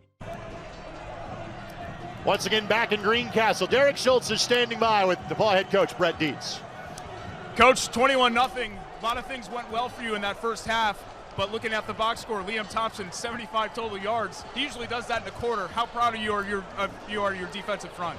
They're doing a great job, and we're confused, and we're mixing up our looks, and that's really helping us, and we got to continue to do it. We know they're going to come back and give it our best punch, and we got to be momentum-proof in the second half. That's where we went wrong last year, so I love the talk in the locker room about maintaining calm, one drive, one quarter at a time. For as much talk as it was about the Little Giants and Thompson, you're probably thinking to yourself, look, we've got quite the offense as well. 45, as far as your possessions are concerned, 45 plays to 29 for DePauw. Were you happy with how you're able to control the ball, control the ground, control the clock in that first half? Absolutely. That went according to game plan. And we gave some drives away, missed a miscue at the end, but We're in a good spot right now, and we just got to keep playing football. Just keep playing DePauw football. Good luck in the second half, Coach. Thank you. We'll see if the Tigers can hold on this time, guys, to a 21-0 lead. Derek, thank you very much. Coach, thank you very much. We'll talk to the winning coach at the conclusion of our broadcast. And, of course, for all of you Derek Schultz fans out there, and there are lots of them, he and Jake Query, of course, Query and Schultz, every Monday in the same places you are watching this Monon Bell Classic on the ISC Sports Network on Comcast 81. New show debuts every Monday at 7:30. A special hello. My timeline, not surprising, with the Tigers leading 21-0. All of my DePauw friends are hitting up my Twitter timeline. So a hello to Dominic Miranda, who played in this game for the DePauw Tigers. These days, he covers the Florida State Seminoles and others, doing television work in Tallahassee, Florida. He is enjoying both the temperature difference where he's at compared to here and the score of today's game. So hello, Dom. Hope you are enjoying the broadcast. We need to get you more Wabash friends. I got a feeling if it was closer than 21-0. No. All the Wabash I know Lee Clark is watching this broadcast as we speak. I've got another Wabash story I'll share with you as the broadcast goes along.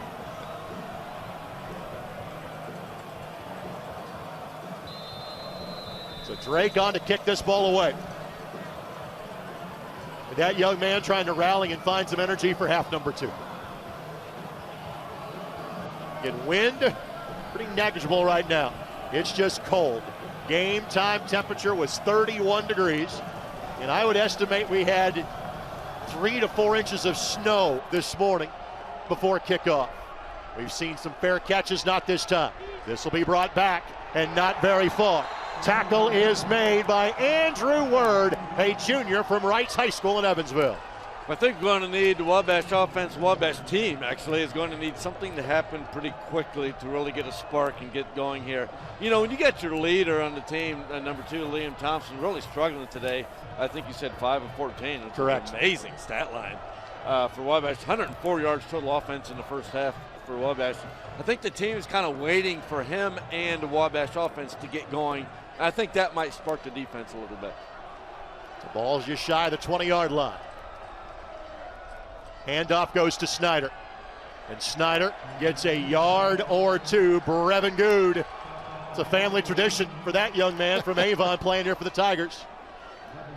Yeah, a whole bunch of good defenders have come through from that family on the DePauw side of the football. But seriously, I mean, you look at Wabash, you think you got to get in a rhythm, right? I mean, and like 5 of 14, a lot of those have been passes where Liam Thompson has time to throw, and he's been throwing it away. Got to get quick hitters getting in the rhythm. Here comes a blitz. Thompson reads it, fires, first down. Let's see if that gets him on track. 12-yard completion, and for Allen, his 4th catch of the day. Yeah, that's what we didn't see much, right? Yeah. So it's the 6th completion of the day for Thompson. It's also one of the rare times that DePauw brought some pressure. Thompson able to pick out his favorite target in Allen. Handoff goes to Snyder. Snyder cuts back and does the best that he can, gets 2. Ben Berger on the tackle, junior from Wheaton, Illinois. And one of the things Coach Dietz said at halftime is, really changing up the defense, not just rushing 2 and dropping 9 like they did a couple times, but really changing it up. Other times bringing 6. A 2nd down and 8. 4-man front for DePauw. Thompson looks left side, slings it, has a man, and just off the extended hands of Heisman Skeens. Yeah, you see, that's the type of pass we're used to seeing. Liam Thompson hit. Skeens came open. It was a well-designed route, and Liam Thompson just led him a bit too much. Yeah, I agree. I mean, I kind of did the same thing. That's usually one he's typically going to hit. Looked like he was sliding off his back foot a little bit on that one, more than he typically does, especially with no rush coming at him. Is it 4-down territory yet? Down 21-0? If you don't get anything here, I think no. Yeah, I don't think this early. 3rd and 8. Thompson looks, continues, just buying time. Seemingly half the DePauw student body is chasing him. Knocked away, intercepted. It's picked off by DePauw. DePauw's got the football down the sidelines. 1 man to beat. He will score. Touchdown, Tigers. Jake Comer. Everything the DePauw defense doing right now is working perfectly. The pressure with just 4 guys on Liam Thompson. The coverage downfield perfect coverage, and then what a play. The athleticism to tip the ball and then to make the interception and return it for 6. But that is 11 guys playing defense that led to that turnover and score. That tip that time by Dane Young for DePauw. For Thompson, just his 6th interception of the season. And the return by Comer for the pick 6. Yeah, the coverage is certainly impressive, Brad. I think that was an example of Liam trying to do too much there at the end. You know, you just can't throw it like that. No one's open. He's getting frustrated. He's going to try to take this all on his shoulders like we see good players do. In a situation like that, you know, he's better off taking what it is and living to play the next series. But being on 3rd down, he really felt like he had to make something happen there. One of the hardest things you can do, right, Steve? Tell an athlete of that caliber just to take the loss or take the play, take it for what it is. Liam Thompson trying to extend it, has such great arm strength. That play was not far from being a miraculous play, just a couple of inches, but what a job by the DePauw defense. Let's put this in perspective. DePauw has shutouts against Anderson, Hiram, Worcester, and Oberlin this year. None of those schools are as good as Wabash College are in football, and right now it is a 0 on the board for the Little Giants. Greg, no offense to those schools, although when you say that, it usually means offense. Those 3 schools could probably combine all of their best players and still not be as good as Wabash. I mean, this is a really good Wabash team, but this speaks to really how incredulous this is right now, the performance so far by the DePauw defense. And you pointed out earlier, Brad, I'm looking at the starting lineup of the DePauw defense. I see 0 seniors on that roster, on the starting defense in front of me. The last time that there was a sizable margin of win for DePauw, not that you need to win by more than 1 in this rivalry game, but the last time it wasn't a 1-score win for the Tigers, you gotta go back to Crawfordsville in 2008 when DePauw won 36-14. Fair catch is made, and the Little Giants will start this drive at the 15-yard line. Well, now it becomes a now or never type thing, and you just can't, you know, keep waiting around for the offense to get started. The offense has to get started. I mean, down 4 scores here, still within reach. Oh, absolutely. I mean, this team can put up points in a hurry. We know that. I think now you're going to spread it out and they're probably going to focus almost solely on throwing the football. Maybe some designed quarterback runs. Here we haven't seen that as much from Liam Thompson. But again, I mentioned just that rhythm passing, that quick drop back, hit guys in stride, hit guys in their route tree. Quick hitter. Skeens dropped it. It's been that type of day. Ruling on the field is an incomplete pass. 2nd down. Well, and that's what starts happening, right? You start tightening up a little bit. You really got to make everything you feel like has to be perfect. You got to make every play. You got to make every play a big play, bigger than it is maybe designed to even be or even laid out in front of you. And so you just start kind of tightening up a little bit. 2nd down and 10. 4-man rush. Again, here's pressure. Thompson makes Gould miss, Lowry miss, outruns Marsh, steps out of bounds, and frankly, that was a great job by Jonathan Bruder to not make contact with him on that play. That is a gain of 6. I've been so impressed with the pressure of the DePauw front 4, or even front 3 at times, just winning battles up front. I mean, the coverage has been outstanding downfield to allow those guys to get there, but even that pressure has forced Liam Thompson to dance around the pocket. Yeah, it's still a win for DePauw, I think, for Liam to run for 7 yards on a play like that. He is their leading passer, obviously, their leading rusher in this game. Catch made, that's 1st down, that's Sullivan. Good open field tackle made by the Tigers. That's Cortez Stoudemire that makes the play, but gives Sullivan a gain of 8 yards and a much-needed Wabash 1st down. Yeah, I think that's what you need to do right now. Get Liam Thompson to actually get the ball out quicker. Just move the chains, see some passes complete, get the feel. 1st and 10. Rolling pocket. Thompson again wants the long ball. Passes up one short receiver, but makes a good throw. Picks up 11 yards, and that is Connor Thompson. I think Liam knows him well. Pickup of 11 yards and a Wabash College 1st down. Thrown him in the backyard their whole life, so there you go. Liam saw him open early, I think, as he came out, but he wanted a little bit more, wanted to wait and see if he could get something bigger on that. For Connor, that is his 14th catch of the season. Empty the backfield out, that's Campbell. Now in the throw, again, Thompson makes the grab. He paid the price. He took the pop from Tommy Ryan, but that should be enough to move the chains. 10-yard pickup, and frankly, we're now seeing Wabash move it better than they have, with the exception of the opening drive of the game. Yeah, and certainly just need to make it, take it all the way into the end zone here. Starting to feel that way. Looks like they are now getting it out a little quicker, like you said, Brad, a little quicker out of Liam's hands. It'll be a handoff this time. It'll be a gain of a couple. Good second effort, and that's Cade Campbell, junior from Mississinawa High School. 200-plus rushing yards on the season, picks up 4 there. That'll be points every time at this juncture for Wabash. That was a nice run, though. I mean, that looked like it could have been stopped for no gain or even a loss, and Campbell able to squirt through for 4 yards. Fake the handoff. Thompson keeps. First down and more. Inside the 20 and taken down at about the 18-yard line. Give him 18 yards.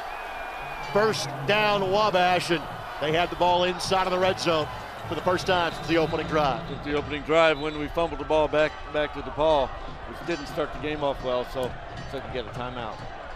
Timeout has been taken by DePauw, which means we will step aside as well.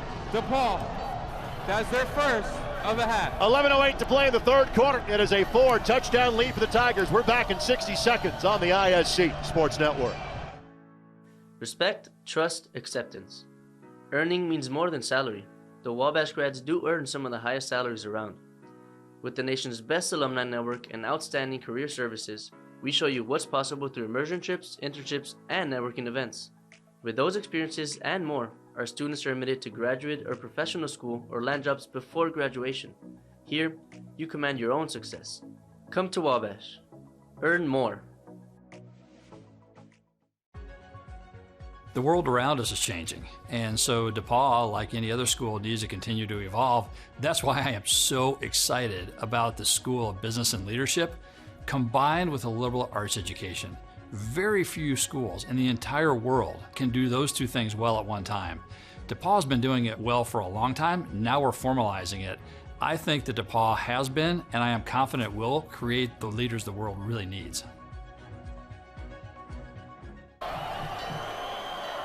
So Wabash has the football. DePauw calls for timeout. Again, just to make sure all their defenders are on the same page, given the fact they have played a nearly perfect game to this point. 28-0. Thompson. Quick hitter. Sullivan. Catch made. Gain of 7 on the play. Tackle made by Liam Wright, young man from Cecina High School. Second down. Yeah, and we talked at halftime, both of us, Brad, about how does Wabash get into this defense? It's the quick hitters, being willing to take the 7 or 8 yard completions. I keep everything in front of you, meaning, if the quarterback draw, get it, go. Quick hitters, not a lot of 4 or 5, 5-7 step drops. Keep it moving quick. Handoff Campbell, he's got a first down. And you hear the roar from the Wabash sideline. And the fans behind the bench. Gain of 7. First and goal, 5-yard line, and now the Little Giant trying to go on the quick. DePauw's got too many men on the field. Basically a free play. Campbell will bounce it outside. He'll get a yard or 2, but that play will be done again. It'll be first and goal from about the 2-yard line. Yeah, really the only time the Wabash fans, especially in that corner, have any chance to roar about anything. Good job by Wabash, hurrying up, going quick. You'll see the too many men on the field from DePauw had 14 guys. Illegal substitution, 12 men on the field on the defense. That is a half-distance penalty.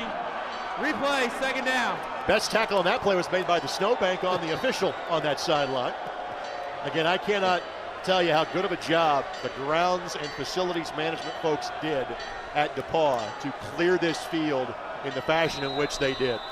And Cade Campbell's not very tall. He getting that Snowbank, had a little bit of a hard time getting out of it. Handoff Campbell. Campbell upended. Penetration that time. That's David Gould. Gould, one of the many members of the Cathedral Fighting Irish. They're in the 6A semi-state next week against Center Grove. Gould with the tackle at second down. It's a great individual play. Again, it kind of got his hip and his back into him just to disrupt the play, able to make the tackle. That's really nice on short yardage. Marsh and Gould in on the play as well. And again, folks, all 11 starters return on defense next year for DePauw.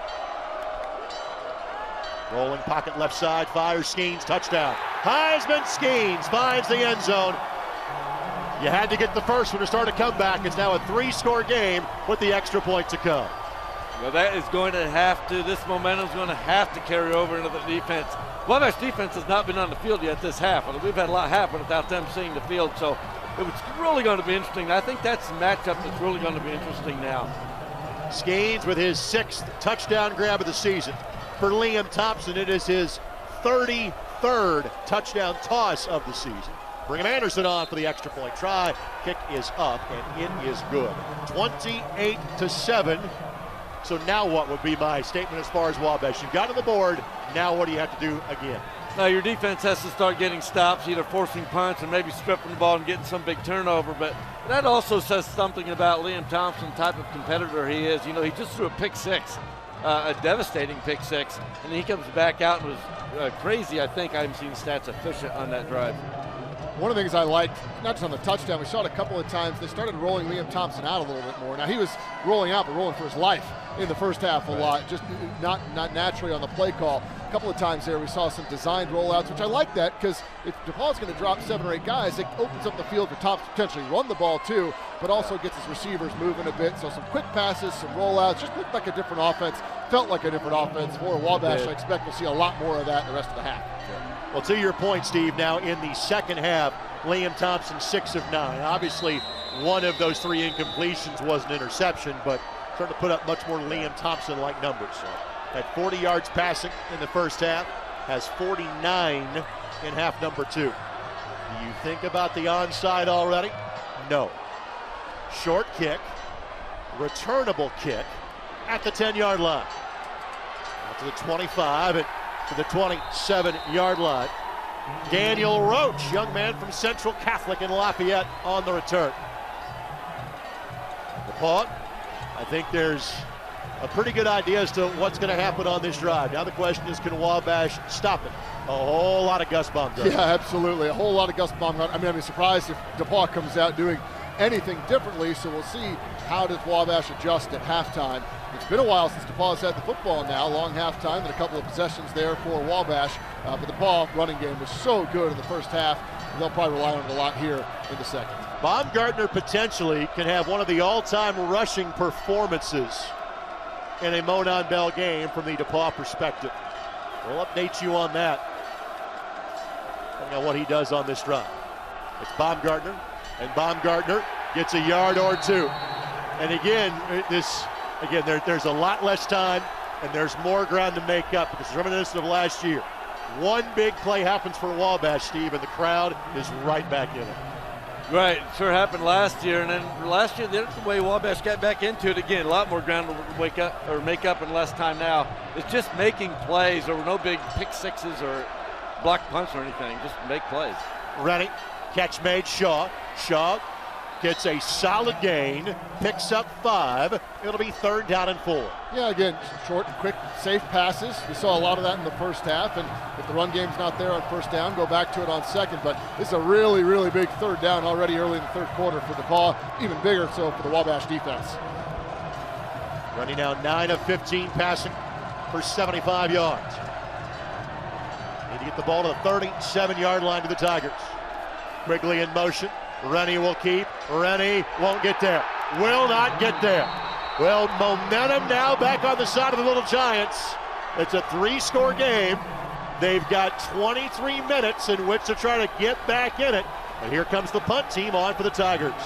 Yeah, huge stop for the defense. We haven't seen a lot of that until early in the first quarter. At least it doesn't feel like to me. Big stop for the defense after the Wabash offense goes down the field and scores. And DePauw wasn't really in many of those situations. 3rd and kind of medium, 3rd and long on their own side of the field. So really the first time that I can remember the game we've seen that from DePauw. Drake to boot the ball away. Outstanding kick. Sullivan gets out of the way, and that is a mistake, because this ball will keep on rolling all the way down to the 7-yard line. That is a 60-yard punt, both in distance and net for Jack Drake. And in fairness, Cooper, the returning punts is an art. It's really tough, especially a low one like that where you can't get underneath it. You don't want to try to catch it. and kick it back to the other team either. So not a whole lot of choice there when you only have one defender back. First touching was at the 13-yard line. First down, Wabash. Well, turns into a 54-yard punt instead. Apparently one of the players down to try to down the ball touched at the 13-yard line. This drive will still start deep in Wabash's own end. But for the first time, they have the ball back after a score. Thompson looking for the pump and go. Here comes pressure, and Thompson will not get away. Sacked for the first time today by Ethan Lowry. That time they were able to get through, and this time Lowry didn't stop. Kept going, used that motor. After the little pump fake by Thompson here to that screen outside, Lowry got through, made sure, look, two arms right around, can't escape this time, and a big sack, the first of the game for DePauw. And it just felt like that was going to happen eventually because they've been getting pressure on Liam all day.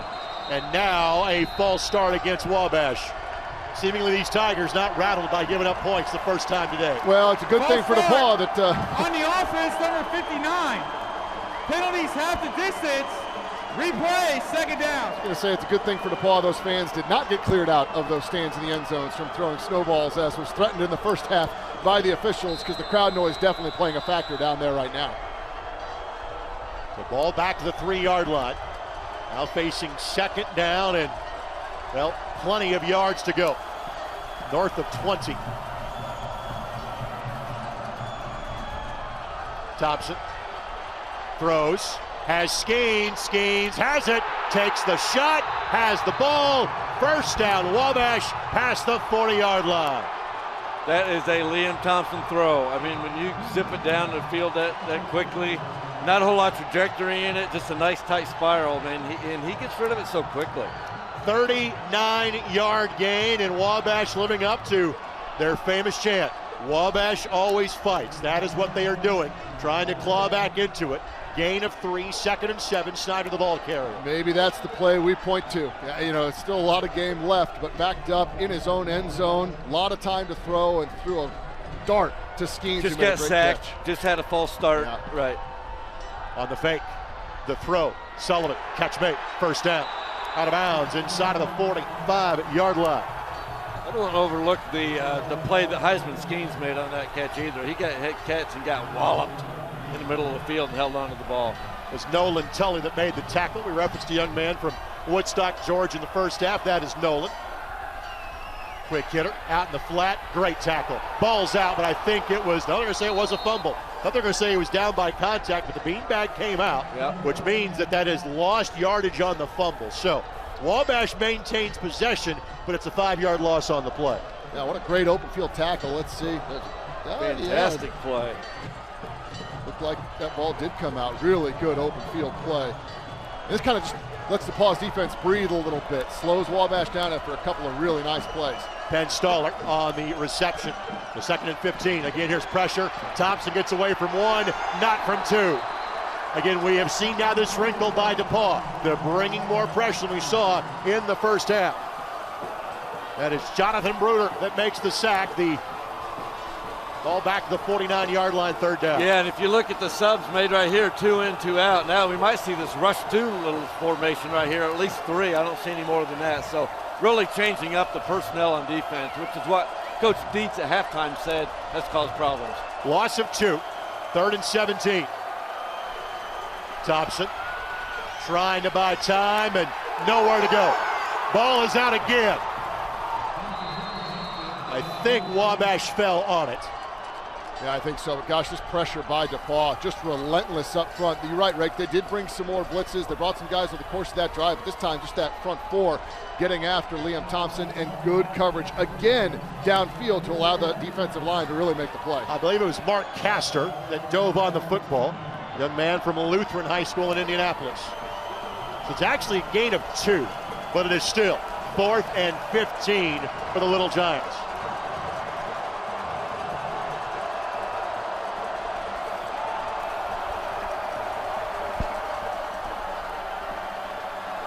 Thompson slings it, catch made, first down. Derek Allen, his 5th grab of the game.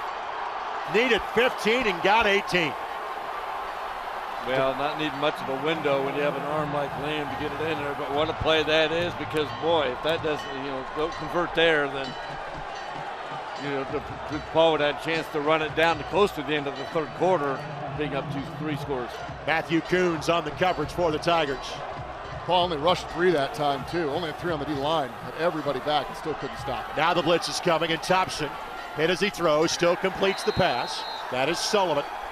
And let's see where Sullivan is marked. Shy of the first down. 9-yard pickup. Cooper Sullivan again, Jacksonville, Florida, the Bowles School. 2nd and short. Yeah, and Cooper started since he was a freshman too, so he and Liam have been together their careers since game 1. Sullivan, 46 catches coming in. Thompson, again, here's pressure, throws it, intercepted. Was trying to get rid of the football. Instead, there goes Brevin Good. All the way, 2nd pick 6 of the half. Make it back to a 4-score game. It is a good day to be a DePauw Tiger. This defense, bend but don't break. A 2nd pick 6 here in the second half, busting this one open again for DePauw. For Good, his 2nd pick of the season. For Thompson, the 7th one he has thrown. And right now the DePauw defense is outscoring the Wabash offense. It's 34-7. And both of these pick 6s, Steve, we talked about the first, just Liam Thompson trying to do too much. Just trying to do too much. And that time, that's really a backbreaker because the offense was moving, he was playing well. Just a ball he's going to want back every single time. I really think that his mindset was simply to throw the ball away and just didn't throw the ball where he wanted to. Yeah, he was either trying to throw it into the stands and as he's getting drugged down, that didn't happen, or trying to throw it into the ground or something, just didn't want to take the loss. But, you know, and a big play by the big guy running it back and returning it. Brad, even the famous DePauw alumni are hitting my timeline. Drew Powell is watching today's game, and he was first of all concerned for the safety of Derek Schultz with the snowballs in the DePauw end zone. But right now it is nothing but joy for the DePauw fans. Good, the pick 6, 2nd defensive touchdown. Comer with 1 earlier this half. Now it is Good.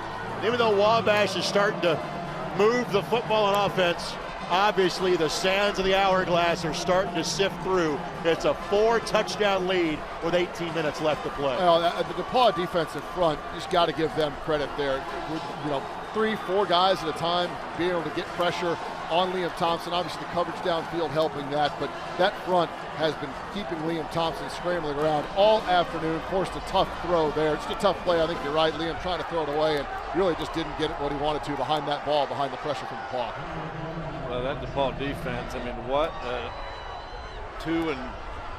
over 2 quarters of play that they've had today. I mean, you look at this 3rd quarter so far, the Wabash defense has done their job being on the field. The one time they got to stop and force the punt. But DePauw still has 2 scores on the board based on 2 pick 6s. It's an impressive job by DePauw's defense. Into the winner of this game, bragging rights usually all is required between these 2 schools. But the winner, their season continues on. They're on to the Division III playoffs as the champions of the North Coast Athletic Conference. Fair catch called for by Sullivan. Wabash will start this drive at the 25-yard line.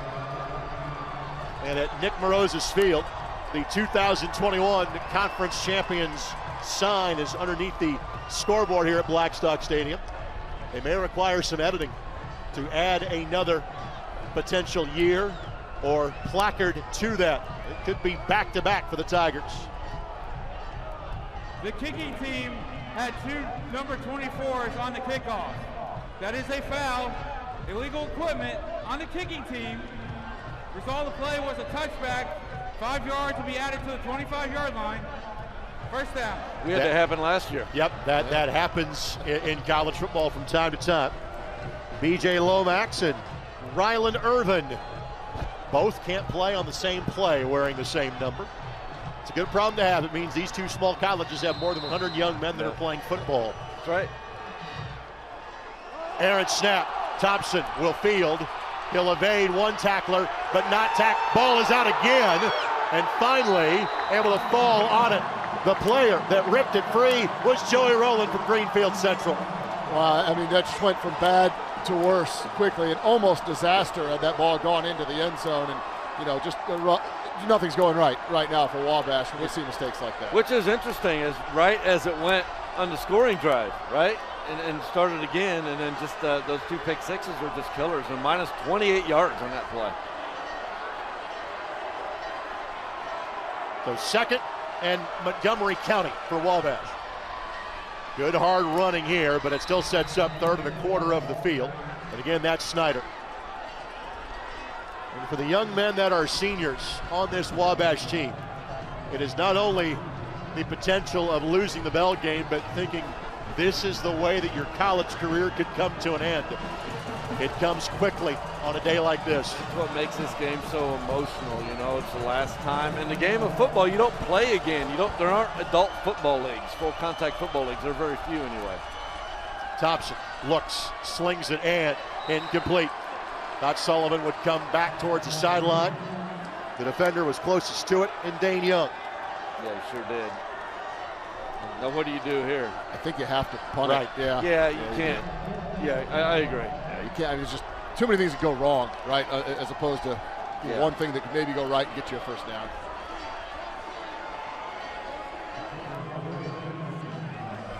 Isn't it amazing though? The Wabash defense has been on the field for one series, and we have 1:46 left in the 3rd quarter.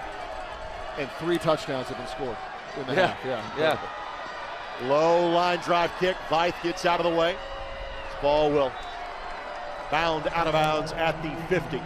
A kick of 36 yards. I want to thank my buddy Pete Smith, who's watching the broadcast on the ISC Sports Network. I wanted to make sure we remembered Jeff McLaughlin on this Saturday. Great Wabash college player. Was killed in the line of duty defending our nation back in January of 2005 in Afghanistan.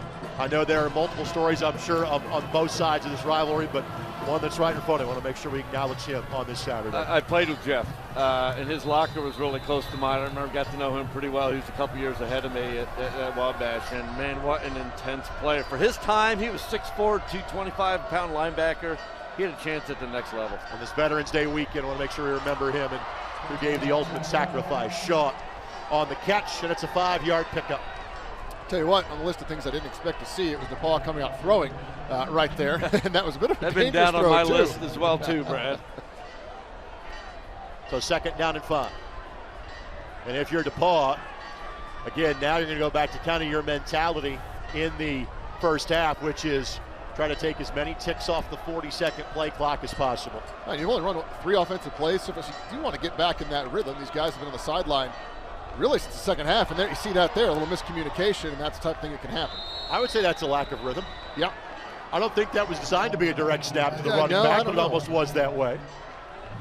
But it's 3rd down and 6.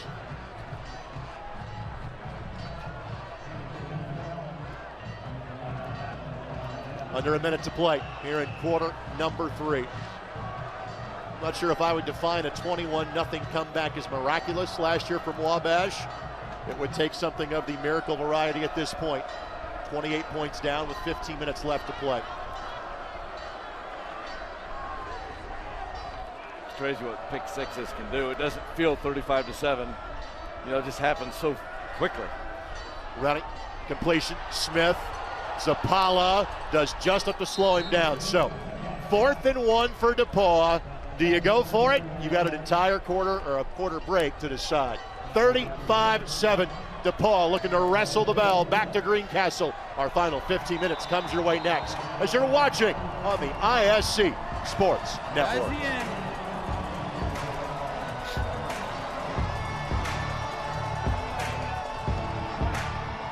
I think DePauw is a perfect balance of academics, athletics, and still being able to have a social life and be involved on campus. So I think the DePauw Alumni Network has also mentored me to really find my passions after graduation. Both my internship at Salesforce and at Delta were both in finance, and I'm battling between what company I want to choose to go into after graduation right now.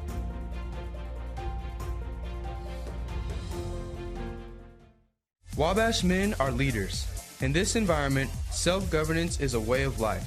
Students develop strong leadership skills in classes and labs, on the field and stage, and in clubs and organizations. These men are prepared to take on campus and the world beyond. 1 in 10 of our graduates hold high leadership positions. Presidents, owners, founders, you name it. When you want to lead, you go to a leading school. Come to Wabash. Lead more. Great look at Blackstock Stadium. It's Nick Mourouzis Field. At some point, I'm going to give you a chance to speak about Coach Nick, but I'm not sure we got the proper time to do so on 4th and 1. I was going to say, well, we've got 15 minutes left in this game. That might do it. But yeah, good call here by DePauw. I think you have to go for this. Baumgartner has not been a factor in the third quarter. He was plenty of a factor in the first half. Obviously, Wabash selling out on the run blitz. Baumgartner has the first down and tripped up. Daylight opened, but eventually he was brought down by Joe Rios. It'll be a gain of 5, and if you would, a dose of Tiger pride. Tell us about your memories of playing for Coach Nick. Well, Nick Mourouzis, the chief, as we called him, is the winningest coach all time here at DePauw, and playing for him was just really such a remarkable experience. I mean, he's the perfect coach for, as a student, as a man, as growing up as a football player. I mean, always think about him. He always made you laugh, made you smile. It wasn't just all about intensity and wins and losses. He was just such a great man and impacted so many people in this football program and really across the state of Indiana and elsewhere. Just a guy that you'll never forget. I've got a bobblehead of Coach Nick in my office, looks over my shoulder on all my Zoom calls and everything at work. So I get to tell the story about Coach Nick a lot to folks at work and across the world that I talk to. So he's a guy that will never leave your heart. Just a phenomenal football and a phenomenal man here at the history of DePauw. 7-yard pickup by Baumgartner, 2nd down and 3. And as he'd say about a day like this too, with the snow and everything, you gotta love it, baby. You gotta love it. That's what he would have said when he walked in and saw all the snow on the field for a game like this today. High snap. Timing of the play discombobulated. It'll be 3rd down and short. And while we're talking about great coaches that are no longer with us, we've referenced the stripes from 1977 on the Wabash helmets. I've not mentioned SP, Stan Parrish. Yeah, the back of the helmets all year has been SP, Stan Parrish. Coach at Wabash for 5 years, the head football coach. Passed away in this past year. But he was 42-3-1 in his 5 years as a head coach. Of course, he'll go on to later be the head coach at Ball State University as well. Quigley on the jet sweep. That'll be enough for the first down.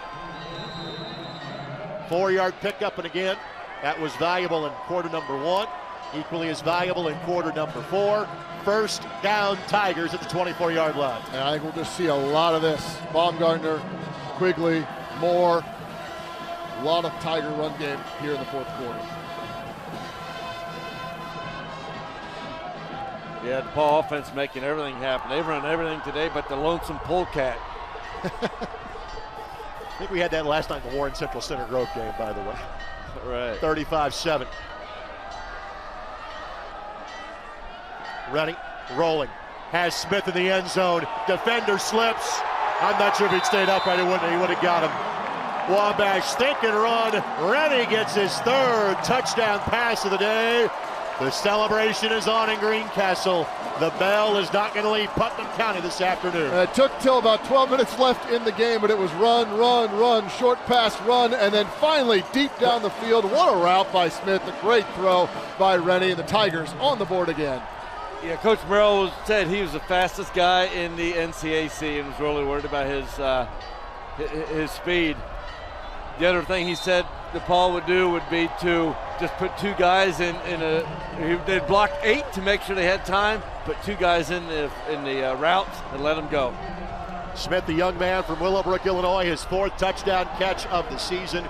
And the last time that DePauw had a lead like this in the Bell game, you got to go back to 1998. That was the first year, what ended up being about a 15-year stretch, where these two teams were not in the same conference. That was kind of at the end of the ICAC days. Wabash stayed for a couple of years in what was then the Heartland Conference, while DePauw was playing in the Southern Collegiate Athletic Conference. 42-7, DePauw won that game, and what would be considered a surprise in terms of the margin, the same thing today. The fact that DePauw is winning, not a surprise. I think it was a surprise either team would have won today. The fact that one or the other is leading by 35, it's rather remarkable. It really is in this rivalry. You never know what to expect. Years when both teams come in on paper and there's a blowout. Years where one team's down, the other's unbeaten. We've seen the bad team blow out the good team. We've seen years we expected both of them to be bad in a close game. You can't predict this game. That's what makes it a great rivalry. I don't want to keep talking about it, but especially since it's bad for Wabash, but that 7 on the board is astounding, man. I mean, a lot of credit to the DePauw defense and how they played, and plus, not to mention pick sixes. So on the kick. Again, fair catch called for by Sullivan. Well, to your point, Wabash, from a scoring standpoint this year, in every other conference game, had scored at least 41 points. Only time they have had an offensive day like this was frankly against a program that has turned into one of the dominant programs in Division III football, that being the Cardinals of North Central out of Naperville, Illinois. A 56-12 loss back in week number 2, but that's one of the ones that you can kind of chalk up and wipe away quickly. Handoff goes to Snyder. Now for Wabash, to some degree, you're kind of playing for pride. You're also playing for your seniors, trying to give them at least a little something here in the last 12 minutes and counting of this game.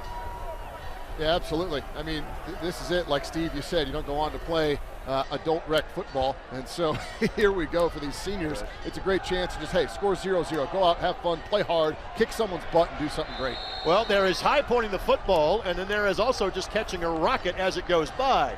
Both those were true for Allen. He makes the grab at the 41-yard line. First down, Little Giants. Derek Allen was really coming to his own from Warren Central High School, and he's really added to this receiver corps. First and 10. Allen, the leading receiver today for the Little Giants. Again, here comes pressure. Coons giving chase, and Thompson goes down. That is the 4th sack of this half for DePauw. That's crazy. They didn't get him in the first half. They were close several times, including on that corner blitz. We've seen Coons, that's the 3rd or 4th time now in there. He's been close each time. This time he finishes the job and gets the sack. Coach Morrell specifically talked about that play. He was concerned about it. They do it when, he said, typically second down to the short side of the field, and there he comes, and it was a factor. Even though we thought it was coming, boy, when you got a speedy guy coming off the edge like that, you can't get away from him. Thompson looks, takes the short route. That's Stoller. Good stiff arm there. Good run to the tackle by the tight end. Penn, a junior from Cissna Park, Illinois. Out to the 45-yard line. Sets up 3rd down and 6. Yeah, DePauw just sitting back in a soft defense there. They'll let Thompson take that the entire rest of the 4th quarter. By the way, Thompson is in the neighborhood of setting the all-time single-season passing record in terms of yards for Wabash. He's right around that number. I'm not sure that's of much solace given the score of this game. Thompson, Sullivan, that's a great grab because he frankly thought through what should have been pass interference and still made the catch at the 43-yard line. Thought through a jersey tug on that one. So Sullivan picks up 12 and Wabash picks up a first down.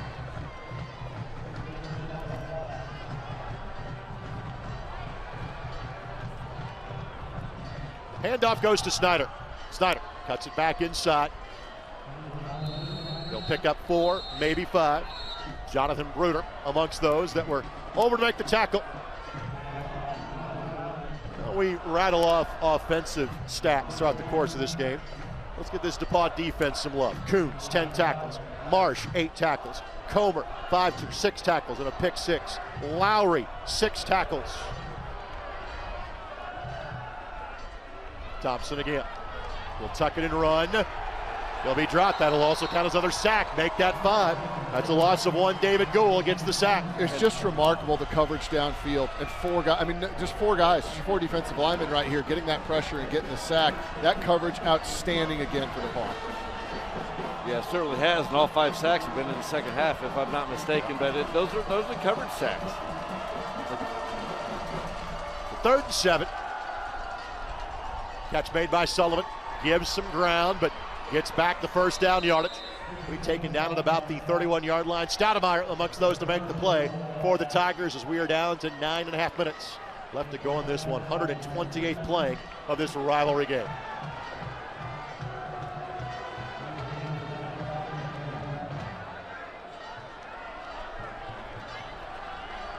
Stay tuned, we'll have post-game coverage.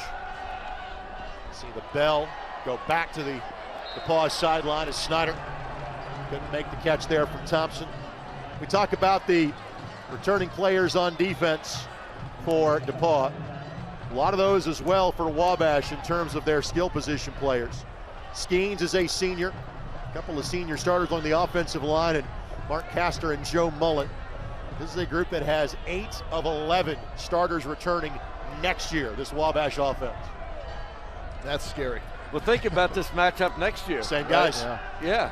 You're telling me my game prep won't be so long next year on the toss. It'll be right.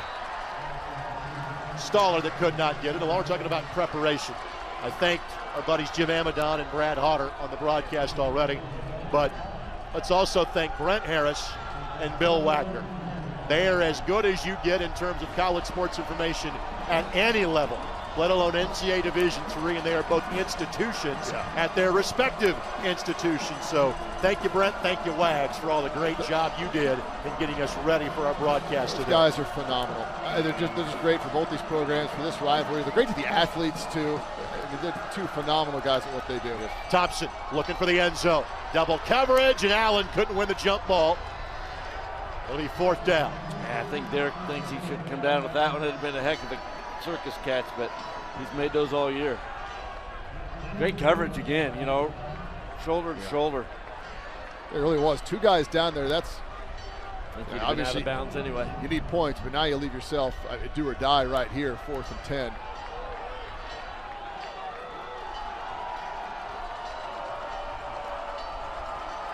Need to get this football to just past the 21-yard line. DePauw brings 3. Thompson looks, still, nowhere to go. Ball's out again. Good the sack. Wabash recovers. It frankly does not matter. DePauw gets the stop, and they'll take over with 8:55 left to go. I mean, the DePauw defense, the secondary, their legs, getting the ice bag, getting everything, they've got to be exhausted to defend athletes like that in the secondary for that long consistently. It's incredible the coverage that they have had down the field and just not giving Liam Thompson any opportunity to throw the ball to an open receiver. Yeah, against this Wabash receiving core that's really a very talented receiving core. It is quite impressive. I'm not surprised more guys just haven't popped open on a busted play. The way Thompson can throw the ball, the arm strength, the leg speed, it's just nothing. We saw one busted play early in the game when Liam made a nice throw down the field, but DePauw's coverage team has been all over everyone in the secondary. Rory Mannering is the defensive coordinator here at DePauw University. His brother Clayton, part of the staff, formerly at DePauw, now the head coach at Lewis Cass, of course, a football family. Their dad, the head coach at Lewis Cass for many years. Baumgartner on the carry. He'll pick up 9. So here's an interesting thing you don't really think of a lot in the Monon Bell, but at what point does Brett Dietz take some of these guys out? Because you're going to play a game next week. It's cold. You got a playoff game coming up. We've still got the ones in there for DePauw right now. Maybe it's after this possession. You see if you move the ball, but now you got to start thinking about next week. Yeah, that's a good point. You know, you think it's not the final game and maybe your penultimate game or maybe more than that. But you also want to get guys exposed in the Monon Bell game, start getting some guys in at some point. Baumgartner on the carry. And a gain of 12 yards. But the ball popped free. Ball's out. I think it went out of bounds without anybody recovering it. So we'll go back to the spot of the fumble, which I believe is the 38-yard line. Just fighting for extra yards, and it looked like he was down. I would agree with that. So they'll go back to the 40-yard line. Still good enough for a first down. Baumgartner, 23 carries, 145 yards, and a touchdown. Has him up there with one of the better rushing performances in the DePauw history of this rivalry. Running, looking to throw, looking for the downs, has Shaw, that'll cap it. Touchdown, Tigers. Well, hello, conference championship and playoffs for DePauw. No question about it as they pour it on this afternoon in Greencastle.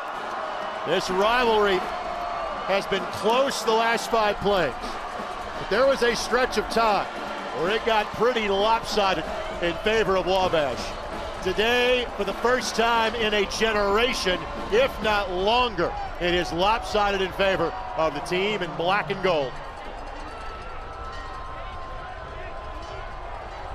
Sullivan on for the extra point try. 49-7.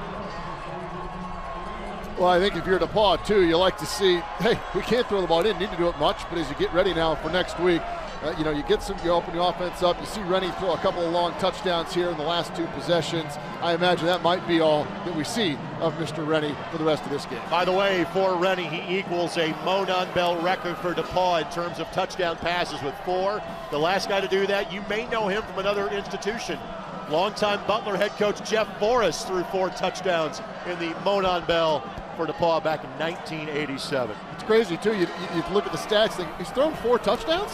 Well, they've been running the ball everywhere, and of course you had the 2 pick sixes, but yeah, at the right time, they hit some short passes near the goal line and the 2 on the last long ones in the last 2 possessions. Rennie 13 for 19, 149 yards, 4 touchdown passes to go along with the interception.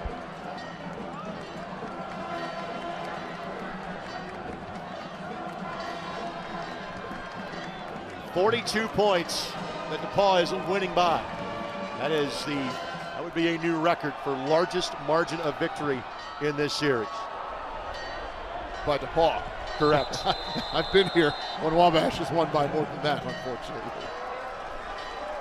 And that is also the most points scored by DePauw in this game, period. 49 is the record. Go back to Wabash.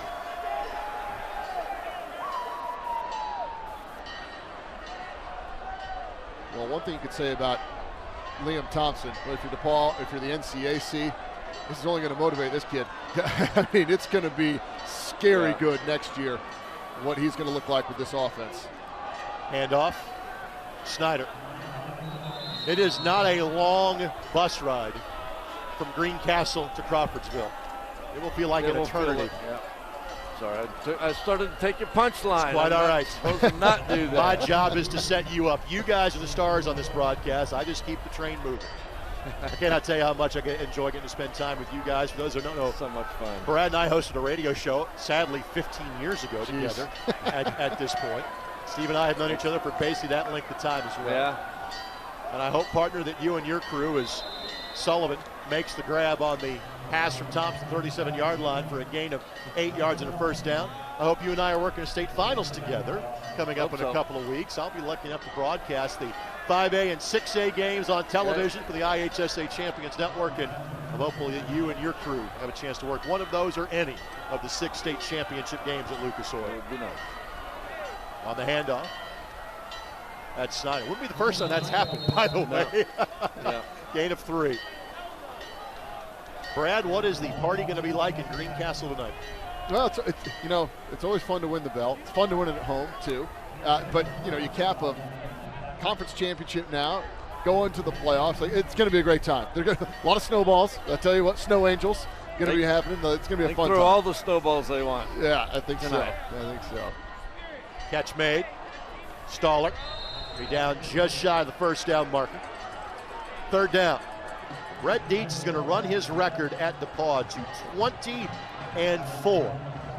And Brad, you know this. There was a period of time where the coaches were seemingly changing on a yearly basis. Obviously, Bill Lynch brought great stability to this program. But again, the win today, DePauw is going to win 9 games in a season back-to-back for the first time in program history. Snyder on the carry, first down past the 50. Yeah, and it's coming off a year in which they won their first playoff game last year in beating Rose-Hulman in the first round of the Division III playoffs. So the first playoff win in program history, and so there's real good momentum here. Obviously, you win this game. We talked to both coaches. Don Morell really pointed out, whoever wins the Bell tends to win recruiting that year a little bit too. So certainly, that's going to help here in Greencastle. But this is a great team with well coached, a young team too. So both these squads going to be exciting next year. On the handoff, it's Snyder. I think Wabash obviously want to get points. They want to get positive yards, but I think both teams' goal at this point, keep the clock rolling. This outcome has been decided. Time to move along with this one. And we will have post-game coverage for you. We'll talk to the winning head coach. Thompson keeps. He'll end up getting a yard for his efforts. If Snyder would have had it, he would have lost a couple because Gould was sitting on him. It'll be 3rd down and 4. interesting to see how the Division III playoffs work. Last year we had Rose Holman and DePauw, got to play a first-round game. This win, certainly will help DePauw. There's kind of regional rankings is what they do in Division III, and this will certainly help DePauw in their regional rankings climb, and maybe potentially even allow them to host a playoff game. Snyder on the cutback, Lowry on the tackle, Coons and Allen, a little yipping at the end of that play. 4th down and 3.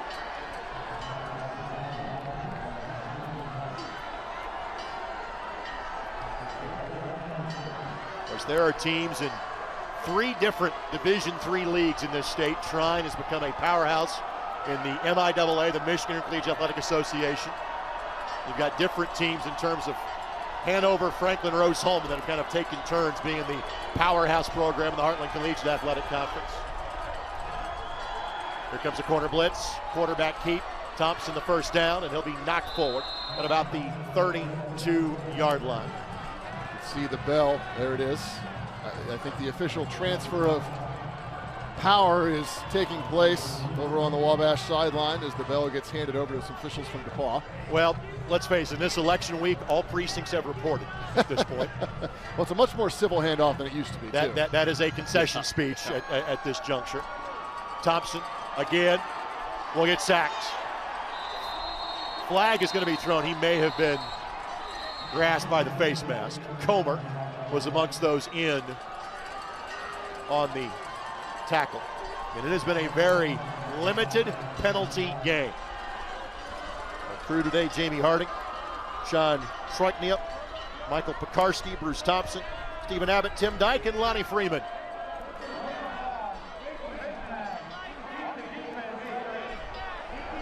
Hey, you're right, Rick. Really not many penalties at all in this one.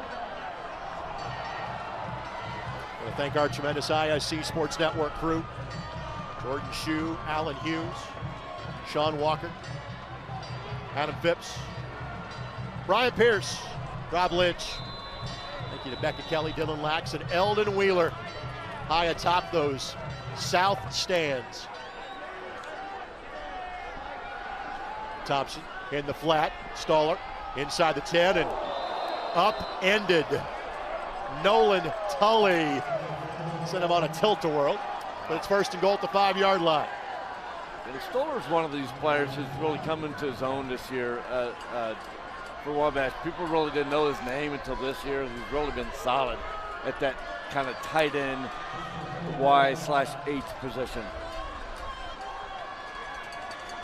He's going to feel that tonight. Yeah. Maybe feeling that one right now on a frozen turf. Game time temperature 31 degrees. Handoff goes to Snyder. Snyder played such a big part in last year's Wabash win.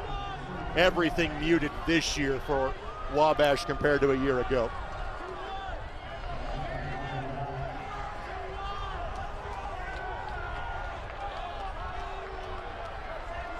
Last year, Little Giants scored 2 touchdowns in each of the 2nd, 3rd, and 4th quarters to win 42-35. No such magic this time for the visitors. On the throw, Stoller, touchdown. Well, a little consolation for the Little Giants. 2nd touchdown of the half for Thompson. He'll likely finish this year with 34 touchdown passes. It is now 49-13. It's an incredible number at this level. And coming back next year, Liam's going to probably have a target to try to beat that number. Of course, the most important thing will be beating DePauw, but what a season for Liam Thompson. Probably a little consolation to add to it here, but still the numbers are incredible. Brigham Anderson, young man from Plainfield, with the kick. Extra point is up and good. Well, let's relive a couple of highlights for DePauw fans here in half number 2, and we'll do so with our friends from Telemetry Sports. The pick sixes.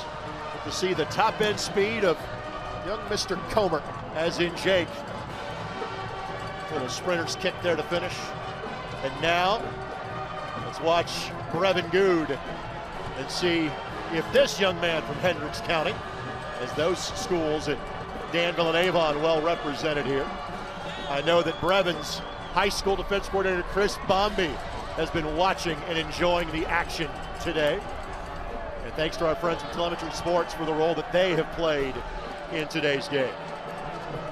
Pretty fast defensive players there, 17, 18 miles an hour. Maybe I can get 6 out there, right? I don't know. And I can tell you, the fans that are heading that way, you got to turn around because our camera's going to block your path. You can't get past our camera operator. Dylan Lax is the gatekeeper on that camera platform down there. They'll have to enter through the track. But frankly, we are past field storming time. This can be an orderly cue to get folks on the field at the end of the game. Fair catch going to be called for. That's Roach. And it'll be, I'm not sure if you'll see the full-on taken knee at this point or simply a few more handoffs. Maybe you try to get a senior a touch here to say you got it in the Monon Bell game. Steve, this is not a position that Wabash has been in, frankly, for 24 years to kind of be drubbed like this in the Bell game. It's a great program, and I'm not saying you have to make changes based on this, but this leads to an offseason of questions that Wabash hasn't faced in a long time. Yeah, I think it leads to off-season motivation. You know, you got that over your shoulder because you're ready to come out the next week and replay the Bell game because you want to get back after it. That's your only chance is to wait another year. So I do think it adds that. The questions of Wabash the last 2 or 3 years have been on defense, and we got to figure out, you know, what's going to happen here, whether it's some personnel or scheme or whatever the case is to get our defense on track for next year. Handoff. And again, that is the backup. That is Drew Moore, and Moore is the senior. So I'm not surprised that he's going to get kind of the final couple touches. If Baumgartner does not get another carry today, he's going to finish with 20-plus carries for 155 yards. And you know, guys, if you look at the 44 starters we see on the both sides of the ball for both schools, there are literally a handful of seniors on all these. These are young teams. Yeah. Yeah, because the Wabash defense is young as well. We talked about the DePauw defense. It's really what's remarkable. You're used to seeing a little more senior laden, especially by the time you get to the Bell game. Not only are they young, they're good. There's two really good football teams. Scary for the rest of the league. First down, and at this point, you want to take victory formation. You can do so. You've got 2 minutes left to play as the ball is going to be at the 42-yard line. There we go. You see DePauw bringing in a couple of subs, a couple of seniors, some other guys to be back here for victory formation. What a great moment for the Tigers.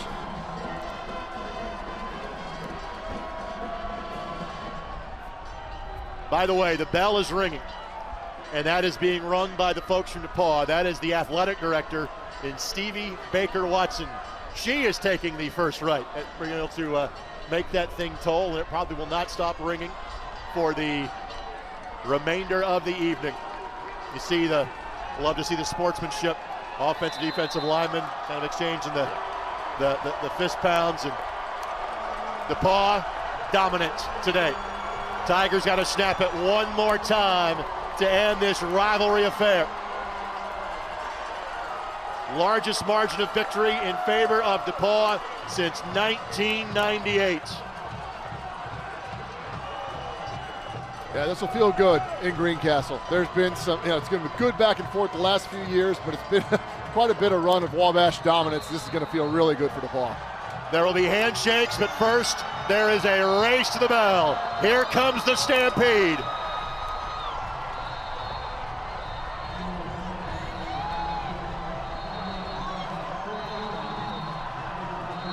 What is he trying to do? Wabash, I believe, called a timeout. No. I'm not sure that genie can be put back in the bottle at this point. Not sure either. Yep. Flag is going to be thrown here at the end, but I don't think there's any way to stop that at this point. It looks like Wabash is huddled up too. They know this is probably not going to be able to be run again. How about that, running through the snow over to the bell. So Wabash was credited with a timeout. Right now the clock has 5.5 seconds left. At this juncture, I'm not sure how you resume play at this point. Students are on the field. Players have gone to chase down the bell.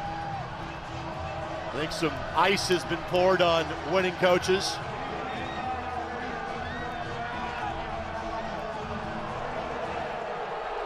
And you hear some boos from the DePauw faithful. This may take some time. Yeah, I don't know. So a timeout was given to Wabash. So the Bell celebration will have to be delayed by just a matter of moments.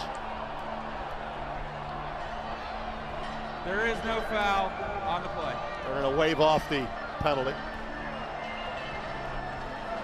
Paul looks like they're just trying to find 11 guys that still have helmets on. Have 11 guys line up. Yeah, exactly. Have everybody clear the field.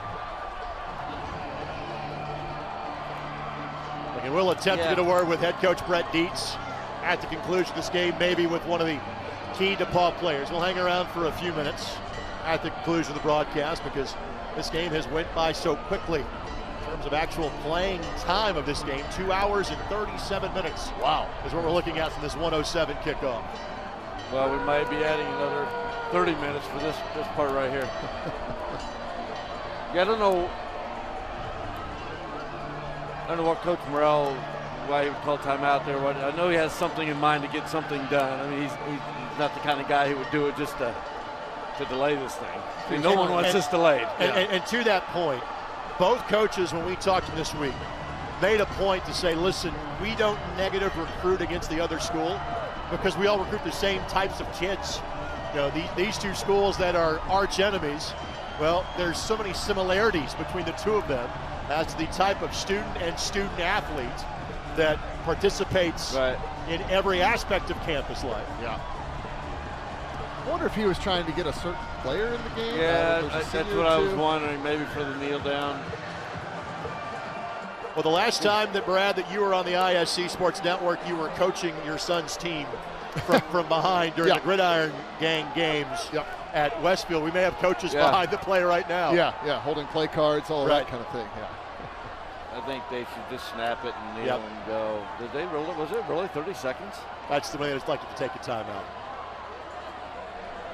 So I thought it was under 30 when we snapped it, or when DePauw snapped it. But players are trying to kind of marshal fans back on the sideline. Yeah. Well, in all, it cleared it quicker than I thought they might. I wasn't. Yeah, you said, right. Not sure we're going to put this back in the bottle. I didn't think they were either. So. I guarantee you there's some organizational leadership majors on that team. Yeah, there we go. Can take care of things such as that.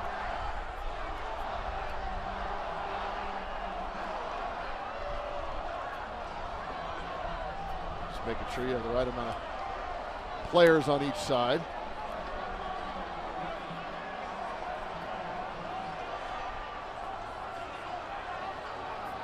Almost have the student body off the sidelines here.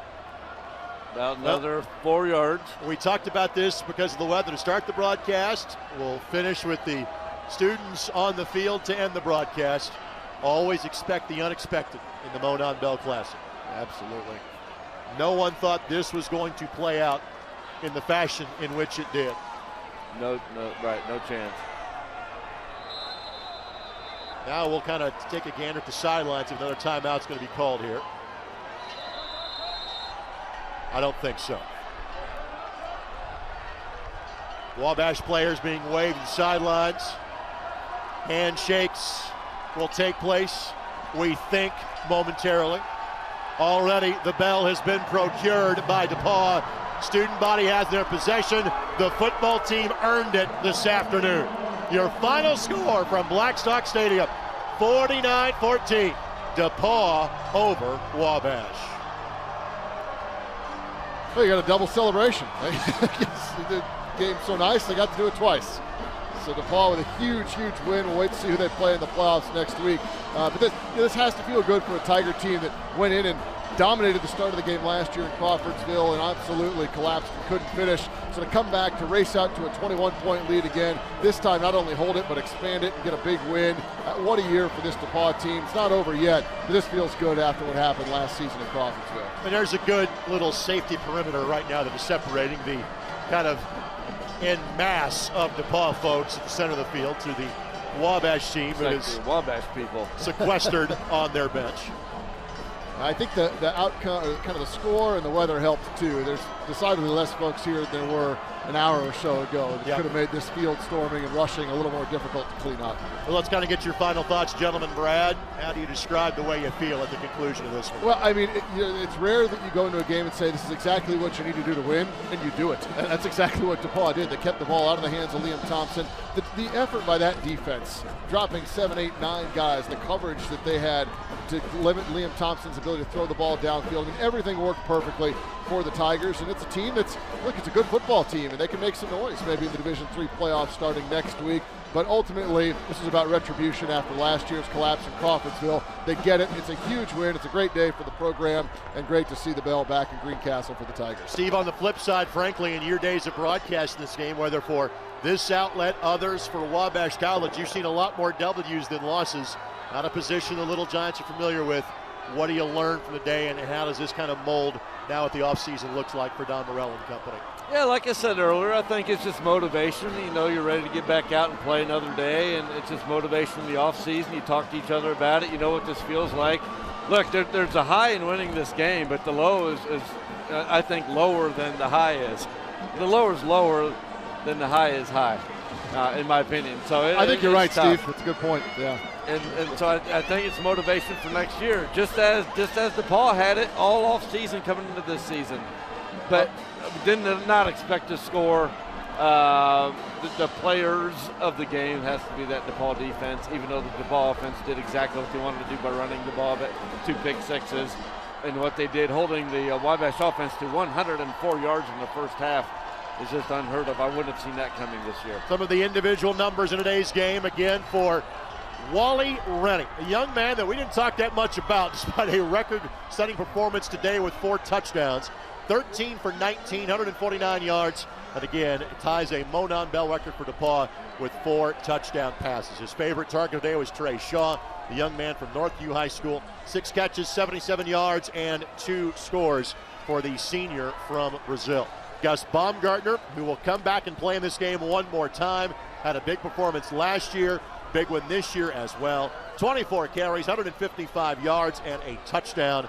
Again, those are some of the big offensive numbers for DePauw. On defense, Matthew Coons, 10 tackles. Luke Marsh, 9 tackles. 7 each for Jonathan Bruder, Jake Comer, Brevin Good, as well as Ethan Lowry. But again, the scoring stars were Comer and Good for the DePauw defense, both having picks, sixes in the second half to help stretch this to a 35-point game.